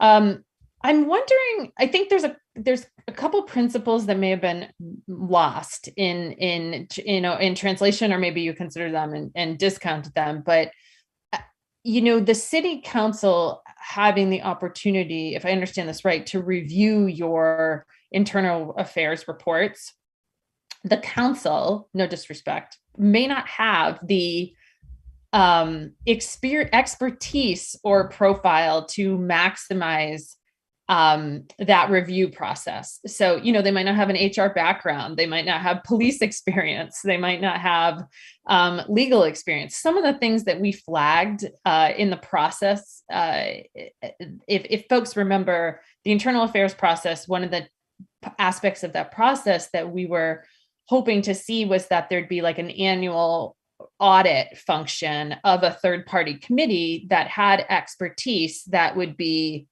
relevant to the review. And so I just wonder if we're missing that step here, if we're missing an audit function, and if we're missing an audit function by people who have that background, that would really be valuable here. Do you have thoughts on that? Yes. So so what we baked into the policy and what that is the recommended policy. So throughout the most important stages to make sure that we do have that right is while we have to notify the HR manager, while we have to notify the assistant city manager, the city manager, while I'm involved in it for the investigative and the law background, and then we also do consultation with the state's attorney's office or the attorney general's office as necessary. The other reporting requirement that backs up on that is that we have to report this to the based under Act 56. I could lose my certification if I don't adhere to that. The chief of police loses his certification or her certification if they don't adhere to Act 56. And Act 56 is in essence everything that you're saying, that entire process is followed and it's adhered to. So that initial checklist that's in that policy, there's an intake form, there's an ending form. All of that has to be sent to the Criminal Justice Council. That's composed of, I think they're all the way up to 22 people now, and the majority of them are a civilian-based board. So they do the review of the complaint that came in, whether the department acted appropriately, whether they investigated it thoroughly, and then whether and looking at the disposition. So as we're looking at things like civil and criminal violations, there are outlets for that. But the other outlet is you can lose certification. So even if for some reason the city said, we're going to hold on to this person for XYZ, the Criminal Justice Council can say, okay, that's great, but we're pulling that person's certification so they can't be a law enforcement officer anywhere in the state of Vermont. So there are so many checks and balances, but that primary one goes right through the state, through the CJC. And they would give you feedback or come back to you with trends, you believe? They would come back and say like, hey, we just reviewed this complaint and we're concerned about X, Y, or Z. So for that trend aspect, not necessarily. There's not necessarily a mechanism there, but there is knowing the folks who are there, they would bring that up. But the significance also is to annually in that policy, we have to provide an annual report to the city council. And that city council and the city council, and it talks about the trends. These are the majority of the complaints that we're seeing that are coming in. Here's what the administrative inquiry complaints were, or the administrative inquiries we've conducted, as well as the internal affairs that we've conducted, so that the council will be able to look at that and see, we have concerns. All of the IAs that you've done, they've centered around conduct type of issues. What are you doing to fix it? But even before we even get to that point, the program that we have, Benchmark Analytics, takes into effect everything like that. It's an early warning system as well as a cataloging system, even down to the point that staff members are putting in their weight and they're required to update what their weight is. And so they've got it down to the science that it's going to say, like, look at me, I've gained like 20 pounds already. So if I'm putting in there, hey, I was 189 2 months ago, and I've got 3 complaints leveled against me. And then the last time I did my weight check, I came in at 200. Then there's a red flag. You need to talk to this person. You need to reach out to Sonny Profoto or see what types of different things are going on. So there's so many systems that are baked into that. Does the public, and this is my last question, and Justin doesn't have any questions. He texted me. And so I don't know if Councilor McCullough or Hurl have any other pieces who were really important members of the committee as well. But my final question is, the report that goes to the city council, will that information be public? Yes, everything that we plan on putting that out in annual reports and updating the websites every time we pull a report like that. Okay, thank you so much. Thank you. Jack, go ahead. Yes, thank you. Thank you, Chief, for the report, and Alyssa for the great discussion.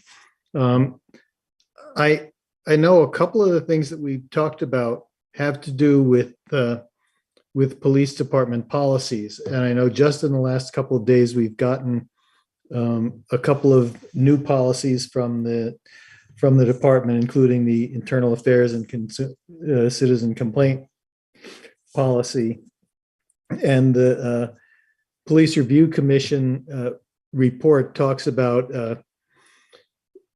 taking another look at the bias-free policing policy. And so I'm just wondering, and I'm not sure who has the answer to this, of what the relationship is between the policies adopted by the police department and the authority of the council to review those policies. Because for instance, thinking about the bias-free policing policy, I know the city staff has said they're satisfied with the policy the way it's written, and they don't support a change. The commission said, well, we think there are some issues where it could be made more protective. And so how do we get at that to resolve questions that of this nature? Well, I mean, that is certainly an issue you could put on a council agenda if you wanted to discuss it. I mean, there are some issues here that I think are appropriate for council follow up, including the ones that we've kind of, left there at the end. But that is one. In fact, the current policy we have was actually, I think, either adopted or run past the council before it was enacted. And I think, not to preempt that conversation some other point, when we say we think it's fine the way it is, it's because it matches exactly the state law and the federal law on that issue. And we'd be happy to talk about that further if necessary. Okay, thanks. Yeah, thank you. Lots of good questions. Lauren, did I see you had a hand? Yep, go ahead. I did. Great. Nice to Stephen, you might be unmuted. It's giving me a lot of feedback. Thanks. Thank you, Chief Pete, for all the updates. It's really great to see, as Alyssa said, the progress and the diligence. And I know you all have been understaffed, so taking on a lot of updates and continuing the really speedy forward progress on all this, particularly in those conditions. Really grateful to see, and the spirit of so many of the recommendations moving forward. And so just appreciate that. I'm really excited for, keeping informed on things like the recommendation that comes back from the team on the increased staffing for social work and or peer support and all of that. I appreciate the department. I know a few of us have been able to check out the new virtual reality headset and training tool, and it really reinforced what a challenging job you have. And grateful that you all are doing it. And it's great to see the department just continuing to seek out grants and opportunities to be kind of as cutting edge and be a resource for our community, and also making that available and new training opportunities and stuff for the region and the state. So that's all great to see.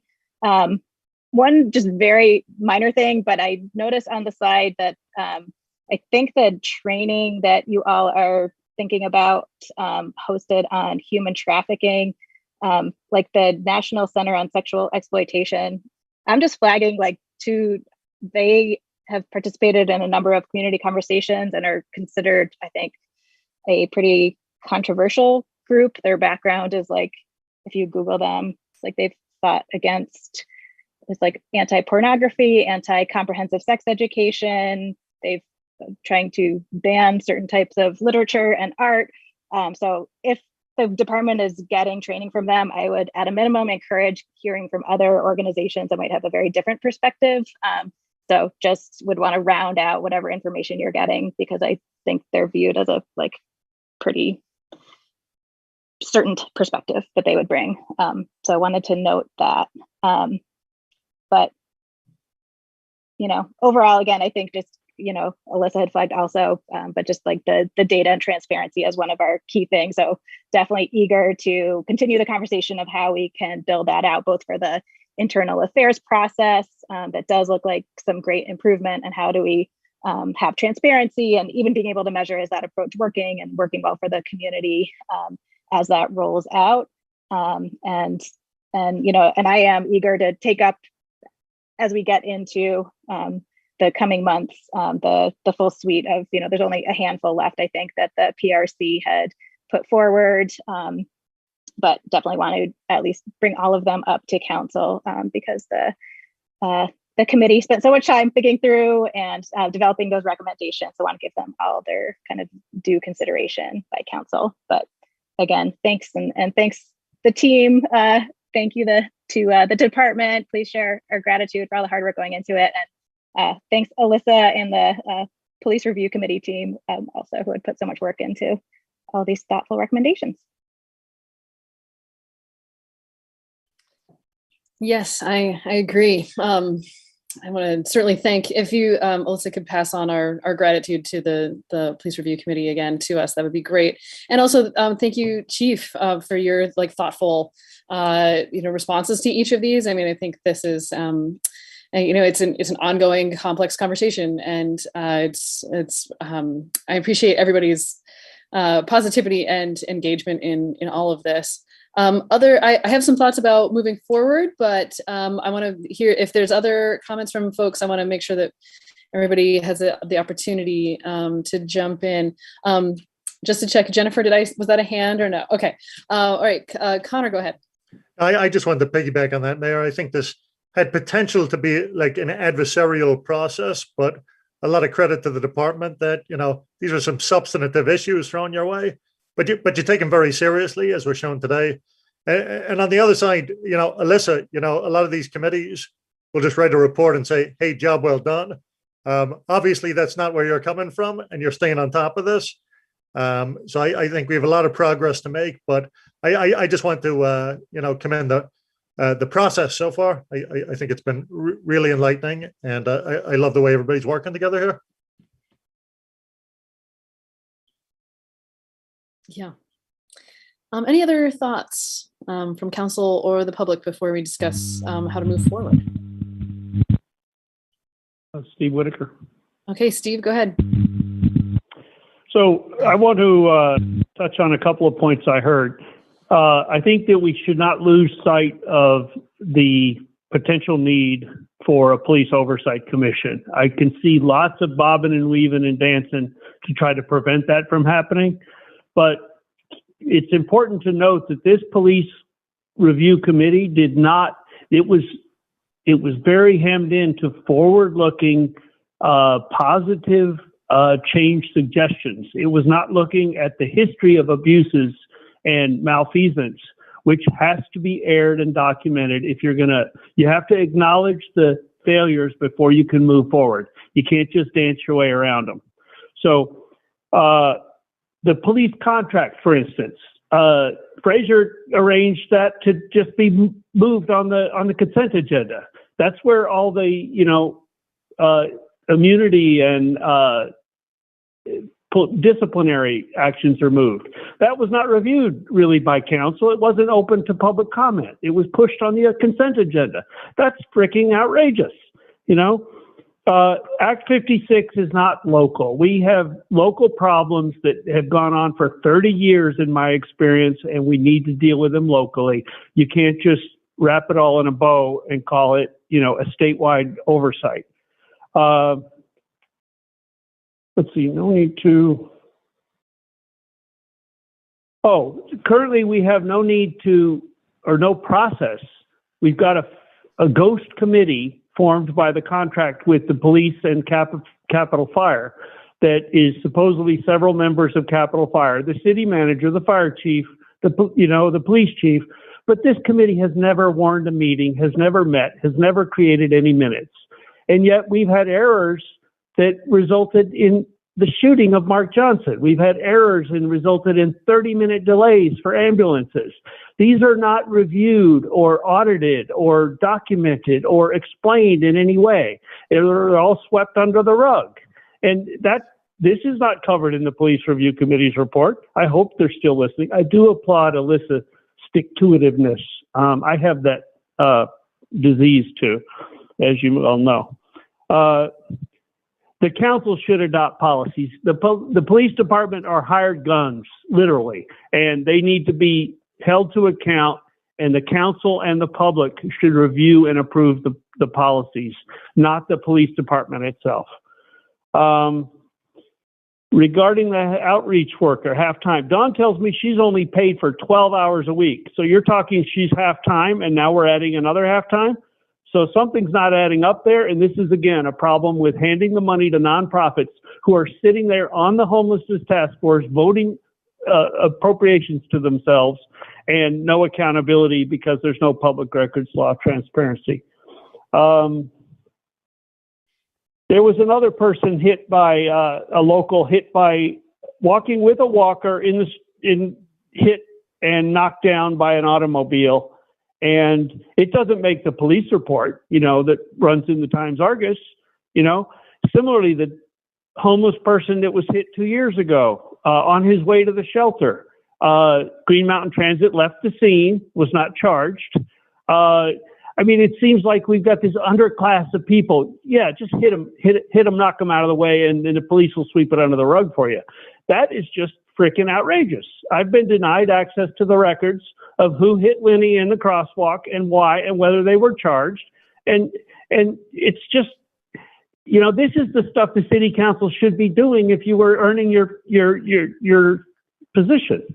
So we don't need to slow walk this accountability on trends. We need accountability now. We need to get rid of the bad apples. We've got internal affairs is really a joke. I've reported to the new chief on his first day on the job, he encountered a police officer who used to be the school resource officer who blatantly lied on an affidavit to the court.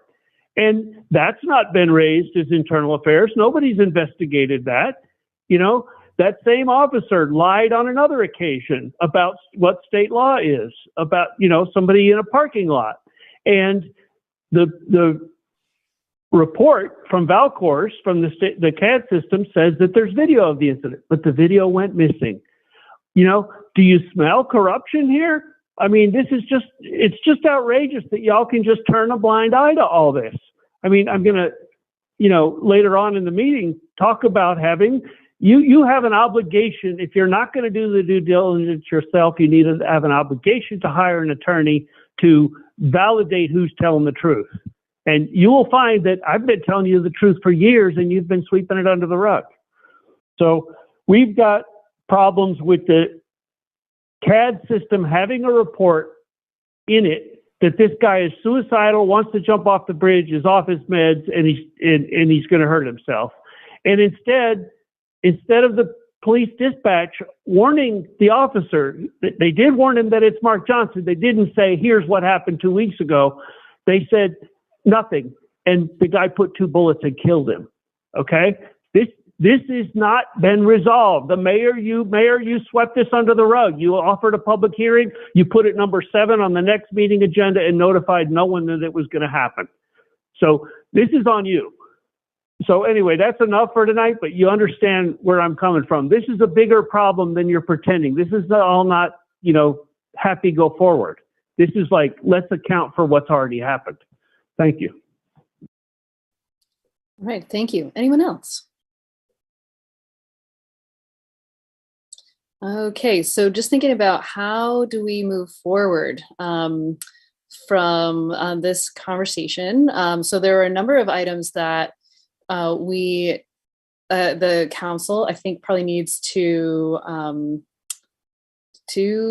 address moving forward. And Lauren, I know you had said like we should be talking about all of them at some point. I don't know if you have ones that you think are we should take up sooner rather than later, or if Alyssa, you all have opinions about which ones we should be taking up sooner rather than later. I think my only thought about moving forward is that I think any one of the remaining topics could take up substantial time, and so I would recommend that we only generally do them sort of, we shouldn't be planning to do them more than one at a time. And some of these may even take up multiple meetings as we sort of have the discussion and hear from people and whatnot. Not knowing how those conversations exactly will go. Lauren or Jack, I mean, I know you're on that committee as well. I'm just referencing Lauren since she was, saying, yeah, we should be putting them all on. Or Jack, I know you'd mentioned like, oh, we should be talking about the fair and impartial policing piece of this. But so anyway, I'm curious for your thoughts in terms of moving forward. Lauren, go ahead, and then Jack, if you want to add anything on to that, I'll go to you next. Yeah, thanks. I mean, my preferred approach would be to try to follow up, because the way we did it on the police review committee was people were kind of spearheading the different policy recommendations. So I would want to just check in with the folks that were the leads on those sections on kind of availability to participate and be kind of available as a resource to council to participate and, share the research and thinking that had gone into it from the PRC. So, if we want to, maybe I could plan to come back to the next meeting with a proposal based on the input on people's availability and some assessment. And I can maybe work with Jack and Alyssa on this as well. But looking at, because I think some could take more or less time and we're farther or closer from maybe the police department's preferences, for example. So how does that approach sound? I mean, just speaking for myself here, that I think makes a lot of sense, especially if there are point people that might want to participate. So that other thoughts on that recommendation?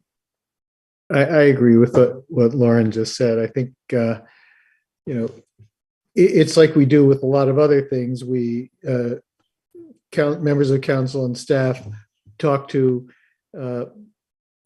people who want to bring issues before us and line up a process and a schedule for that to happen. And I think it makes sense. And I also agree with you that it probably makes sense to stage it over a period of time, because we have other things that we also have to be dealing with, but yeah, right.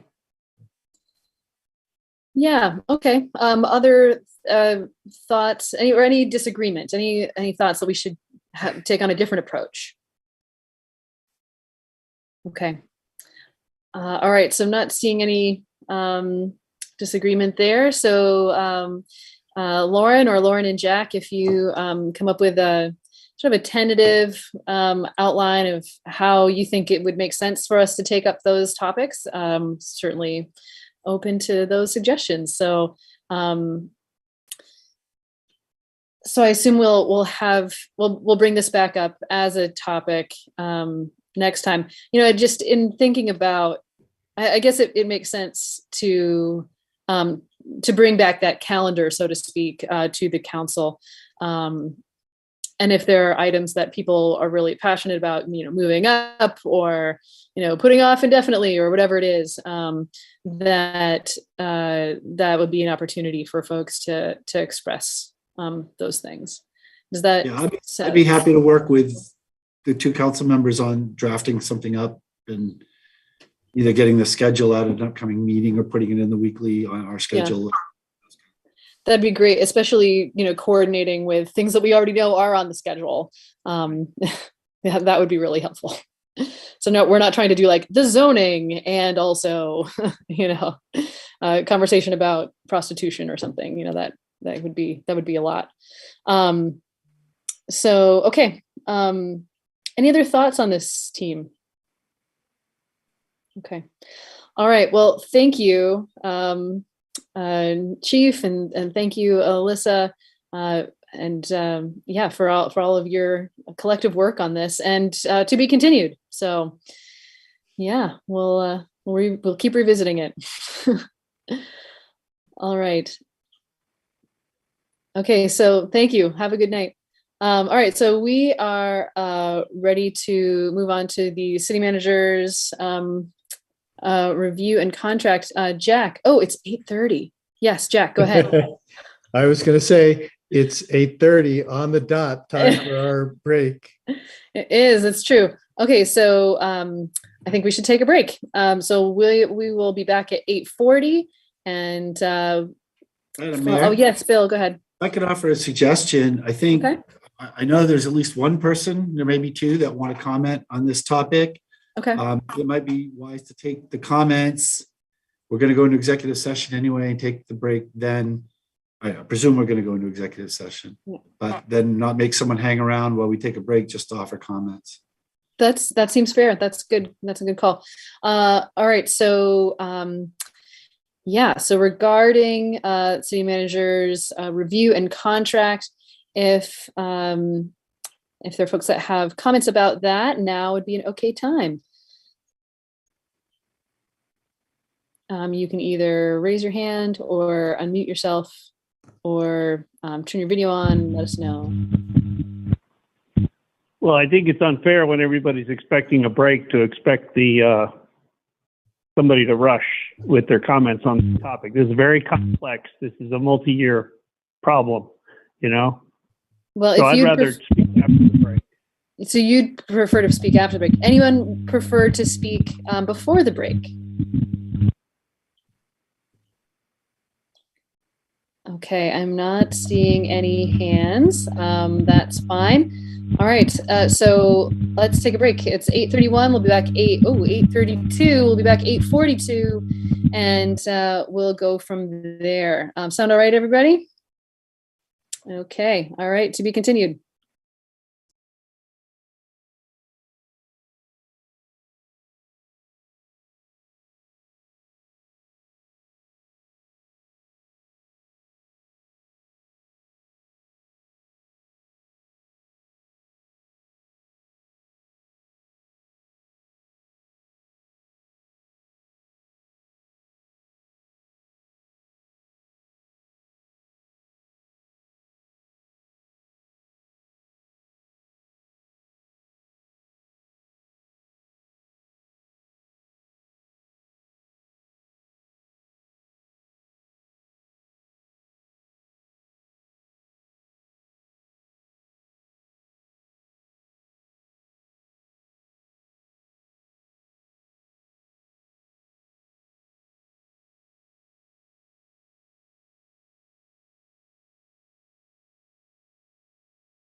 But we are, I know, right? Okay, 1, 2, 3, 4, 5, 6. All right, so council's all back, which is great. All right, so we're gonna come back from our break here, and so in terms of comments on the city manager review and contracts, Steve, I know you want to say something, then we'll discuss going into executive session. All right, go ahead, Steve. Thank you for accommodating that request to do it afterwards. Am I the only person commenting before you go into executive session? Go ahead and make your comment, Steve. Okay, so I don't know. Okay, I've probably got 5 minutes here, but it's well researched and it's thoroughly, a lot of it you've heard before, but it's organized around this issue. So in considering whether or not to renew the city manager's contract, I believe it's important to review the historical record. The manager's been employed for 26, 28, nearly 30 years, and it's not been all roses and chocolate cake. The position is now costing us $138,000 annual, plus medical, plus dental, plus retirement, plus travel, subscriptions, phone, fully loaded. In 2004, an overpayment to a contractor in the amount of $462,000 occurred on this city manager's watch, wasn't discovered for a couple of years, and then the funds weren't ever fully recovered. But what's worse is that the city manager, in concert with the council at the time, kept this loss a secret from the public for years, and hiding it behind some lame rationale of potentially being better able to recover more of it. That didn't happen. But from the transparency point of view, that incident alone was grounds to get rid of the city manager at that time, and why he's unemployable elsewhere. We're not a home for city mismanagers. We simply can't afford it any longer. Let's take some other examples. The multimodal transit center. The city paid 3 or 4 times too much for the car lot in its toxicity, and yet it's still not finished. There's still ADA doors that are not operable, motors with wires hanging out, locked phone charging. The project's been abandoned, and yet it's still not done. We have storm drains along the path that are still blocked years after the building opened. The building could have and should have been designed with showers and lockers to enable the folks that need it, and it wasn't, and there's no good reason for having not. Nor can the large buses turn around. So that's just another example of a bungled project. The connected paths. For years, for decades, we've had a planning priority for walkability about our town, and the connections of the paths are not to be interrupted. In fact, they're supposed to be enhanced and improved. Instead, we ended up with a new multi-million-dollar bridge with dangerous gaps in each end and poorly maintained bike path, and no connection through to the Haney lot, which the city leases, and through that lot to the bike path, which is a common thoroughfare for walkers, including the elderly, pushing and pulling grocery carts now up mud and ice slopes through the Capitol Plaza lot.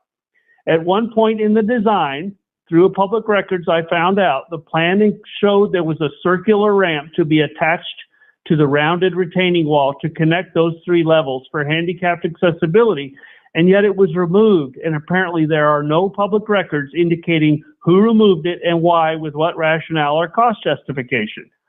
This is not the only example of public records disappearing. Recent requests for public records regarding the body camera proposal, which included tasers, which included evaluations. Those emails showing that taser and body cameras were loaned to the city, that agreement has not been produced, is a violation of public records law, which are rampant under the city manager. Appeals to the head of the agency under law routinely go unanswered or are incomplete. The partial responses are not in compliance with the law, which requires either certifying that the records don't exist or are exempt, or production of the records. I brought this to your attention way too many times, and you've swept it under the rug. This city manager repeatedly flies in the face of that important transparency law. And now it's worse. He's corrupting our new police chief with the same behaviors. He's in effect teaching Brian that it's okay way to do business because that's the way Bill does it. The $1 million you're still trying to raise from the bond to pay off the $1 million debt for the parking garage, it still hasn't been fully taken accountability. The press is still lied to over that issue, and y'all refuse to hire an attorney to get to who's telling the truth. That's not rocket science. On top of that, the city manager was warned that the downtown core master plan should not proceed until the issue of whether the garage is going to be built. That plan cost us more than $200,000, and yet it was based on the assumption that the garage would be there. I warned the council, I warned the manager that it either should be put on hold or should be designed for both scenarios. You proceeded with the assumed garage scenario, and now we have a wasted and useless $250,000 core master plan that will have to be redone, and yet it isn't even in the budget this year. The transit center restrooms. The city manager refuses to enforce the contract with Green Mountain Transit, requiring them to be kept open during the full business hours. Instead, he prefers to cater to the tenant at only $1 a year rather than take care of the folks who have no other place to use the bathroom. The district heat. We invested so much in the district heat system, and now we're running an $800,000 deficit. We had all the streets opened up, and somebody failed. I'll put it on the city manager, failed to arrange to install empty conduits under the street to accommodate fiber optics to get to every building. But to have the missed opportunity to put fiber optics under the streets, and similarly to cut the conduits when Consolidated just cut many streets, is a fireable offense, in my informed opinion. Truck access. We were tearing down the M&M Redemption Center. Assurances were made to the parking for Drawing Board would be restored that year, as would truck access to the rear. They still have not, and now years later, the truck access through M&M to the Aubuchon's rear door is now creating an unsafe hazard where the trucks are blocking the travel lanes, and it's only a matter of time till somebody gets hit, injured, or killed in that scenario. These large trucks are arriving more than once a week and need to load safely for Aubuchon's. Instead, we have them clogging up the traffic. We were repaving, somebody was repaving that alley, and we couldn't arrange to put 20 more feet of pavement down spontaneously in order to make sure the forklift didn't tip and lose a load again. I mean, again, these are all reasons we should not renew the city manager's contract. Also missing from the public records are the rights of public access to use the city garage. I talked to an attorney who grew up in Montpelier, who lived here and moved away because of the mismanagement and the high cost of taxes.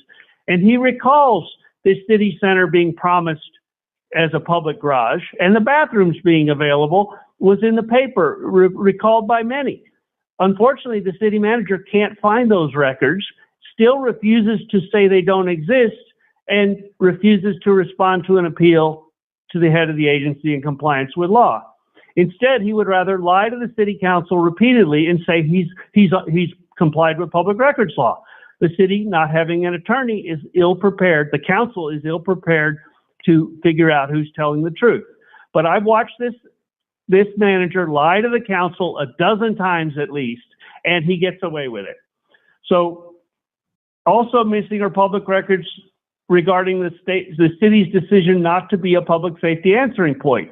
Now there's money available from the state, and we need to revisit that issue, and those records have been requested, appealed, and the manager will not confirm they don't exist because he knows he's likely to get caught in another lie. I've repeatedly raised these issues. Also missing is the cruiser cam video to catch a lying police officer in the act. The Valcour's report says the video exists, and yet it's missing. He's repeatedly lied to the council on whether he complied and whether or not the council has, anyway, I've already said that part. The silt fence, I'll skip. What's worse is in the long run, the public trust and the extreme cost. Even if we were to bite the bullet and pay the contract severance, the golden parachute that's built into the contract, $150,000, maybe $200,000 to get rid of this city manager, we'll still be paying for the deferred maintenance, which has only gotten more and more costly during the decades of neglect and mismanagement. The infrastructure maintenance has been routinely neglected by this city manager. While the infrastructure has been grossly neglected, appraisals have been skewed in favor of the commercial property owners, the multimillionaires, the result being that the city has been saddling the unfair tax burden on the residential properties and their rental tenants, where we are tens of millions of dollars in debt, and we will be paying for this city manager's mismanagement for decades to come. So it's time to begin this healing, this recovery, this rejuvenation of Montpelier by first finding a new city manager, one that can be trusted to tell the truth and not sweep police shootings and mismanagement under the rug, not to hide these misallocations of funds, even in the millions of dollars. The manager is charged with hiring, and yet this little city that's so proud of itself has only employed one minority out of 300 employees. How on earth does that happen? So the city manager hires the lawyer that writes his contract, and he approves payment to the lawyer who writes a contract that protects the benefits the city manager for the city manager more so than the people of Montpelier who pay the severance pay. At minimum, the decision on this critical and fraught decision, because I realize we don't have the support of the votes here, ought to be deferred until a subsequent special meeting, specially convened. An independent attorney should be hired to verify or debunk this short history and maybe strip some of the golden parachute benefits out of the contract. You're at like 10 minutes right now, and normally we just go with 2. So if you could try to wrap it up, that would be great. Okay, if the city manager chooses not to re-up the contract after modified by an independent attorney working for the city, not the manager, fine, he doesn't get his golden parachute. But certainly the golden parachute provision should not be any new contract going forward, and we should be making a plan to transition the new city manager with better integrity as soon as possible. Thank you. Thank you. Vicky, go ahead. I'm trying to think of a tactful way of putting this. Having sat through many of these accusations, my mind kind of turns off after I hear the first word, lie. It seems to me as if the civility, people make mistakes. Tactfully,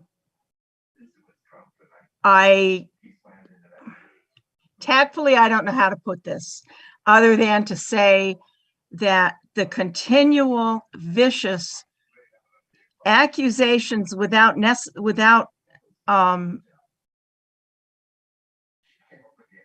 proof don't make me feel sanguine about the views expressed. I'm not, part of me is doing a slow boil and it's turning to a fast boil, and I'm trying very hard not to buy into some of the things that I've heard. I'm just getting really tired of hearing continuous negative things without a whole lot of positive suggestions about how things might be changed. I honestly do not believe that the city manager, the chief of police, and God only knows who all else, the mayor, the council, and everybody else lies. I do not believe that that is true.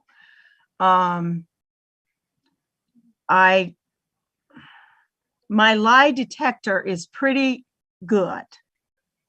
And as far as that past contract thing that, that mistake, I remember exactly when that happened. And I remember sitting in the city manager's office and discussing it with him.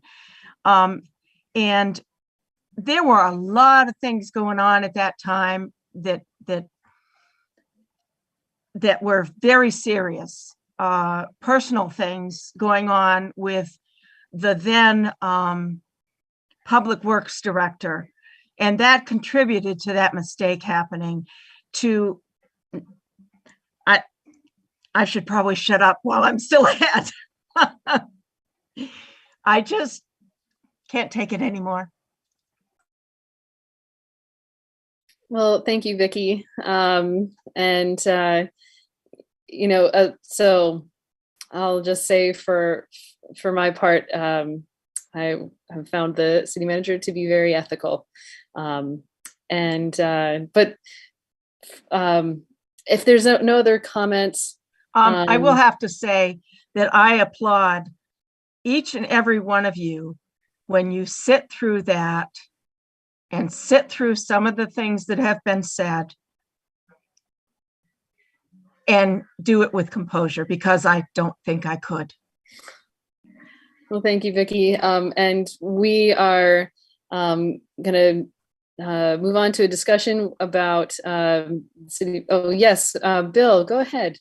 I'm not going to respond to all of the things that were said. I just, for the record, would note that a few years ago, the city council did in fact hire an attorney that worked for the council and not for the manager to review the contract, and that was done.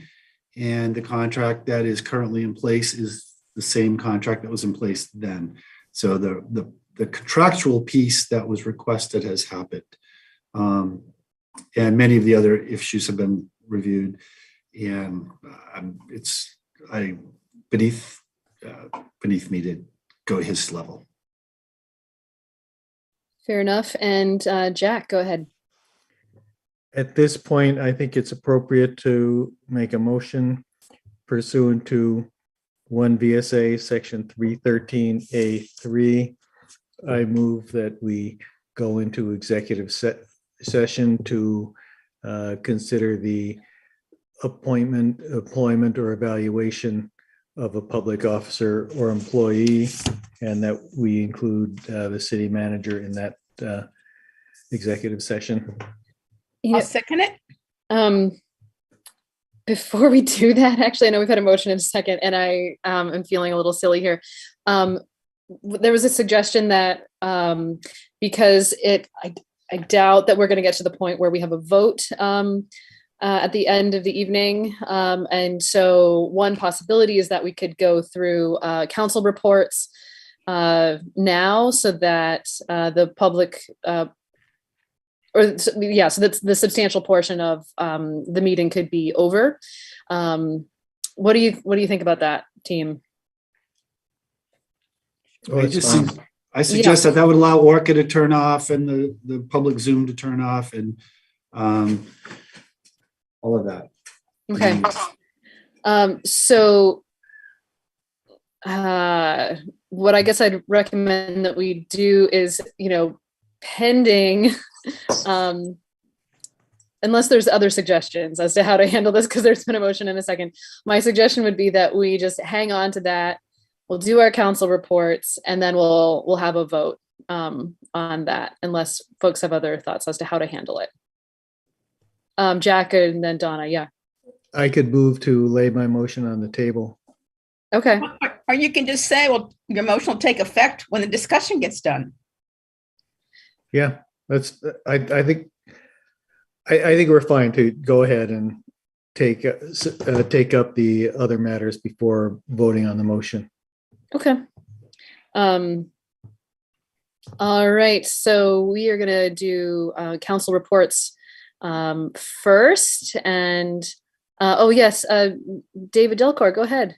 Yeah, I appreciate that you doubt that you'll take any action, but that doesn't sound like it's certain. And if you're saying you won't take any action, then feel free and turn off the Zoom. Otherwise, please leave it on.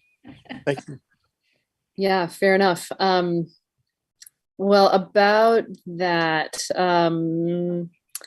are we going to take any action? I think it's kind of a question of like how far we get in the discussions this evening. I would feel comfortable saying that we are not going to take any action coming out of this. Other thoughts with the anticipation that we might. Donna, go ahead. We could just commit ourselves not to. Yeah. No matter what we come out with, we can say that we're going to do it next meeting. Yeah, that's fair. Jack, how do you feel about that? I saw you had a hand. That's fine. I was trying to remember how we've managed this in previous years. but I don't have a problem with Donna's suggestion. Yeah. Okay. I'm just anticipating that we'll come out of executive session and then just adjourn.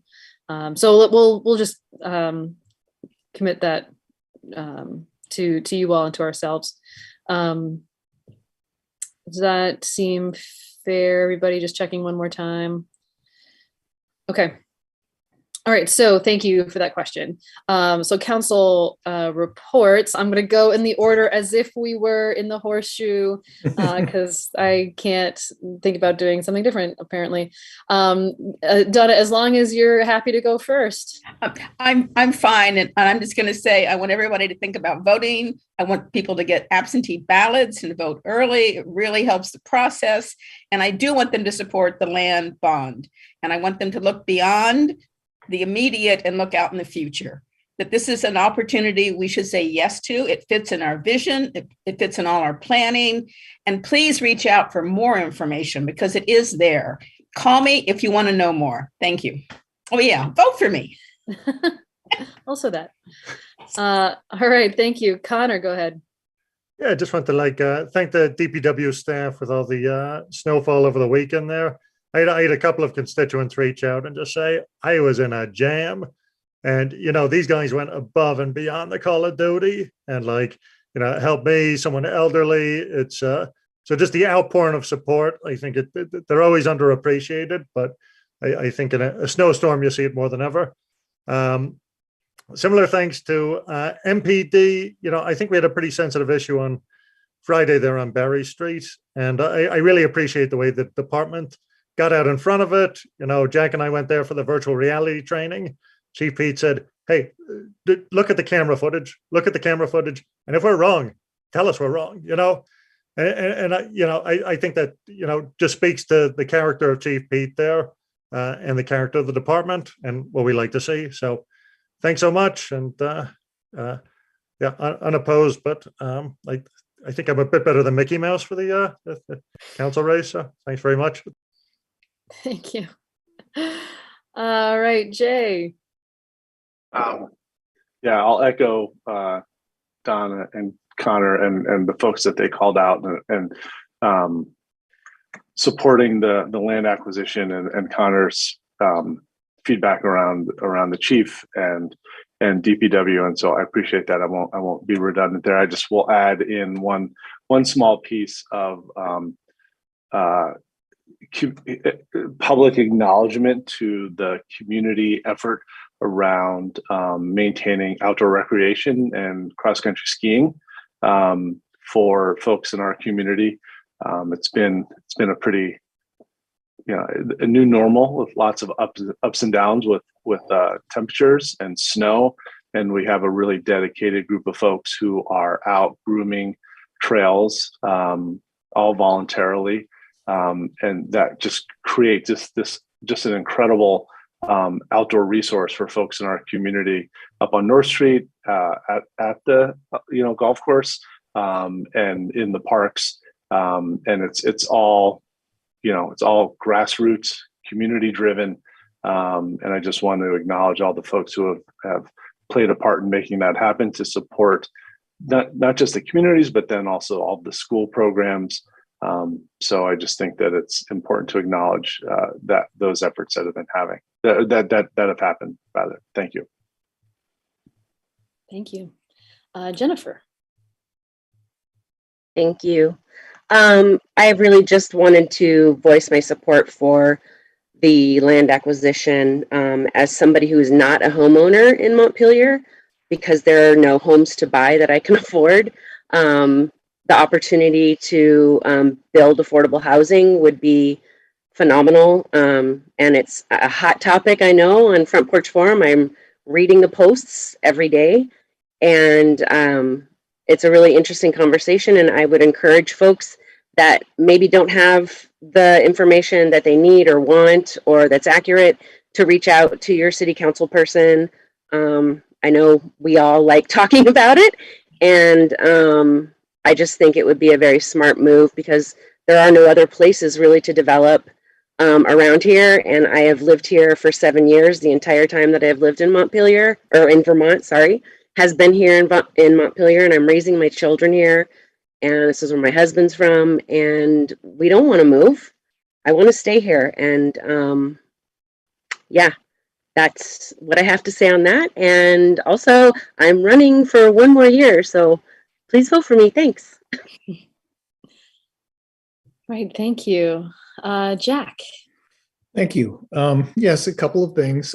One, I want to second what Connor said. Connor and I went over on Friday afternoon to have a demonstration of the virtual reality training set up, and it was any council members who haven't done it yet, it's pretty amazing. You really feel like you're right there in the space in which these events are happening, and you have to react very quickly, including when the guy with the weapon comes running at you.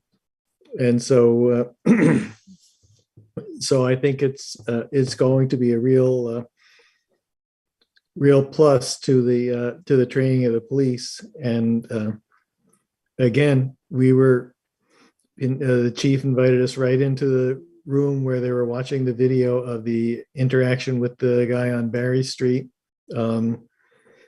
It looked to me like a dangerous situation that police reacted to very quickly and appropriately. And as we've been placing a real value on transparency, on getting information open to members of the public as soon as we can. And it was practically in real time. Before I got to the police department at 3:00, I had already seen the chief's post. So well done for getting the information out,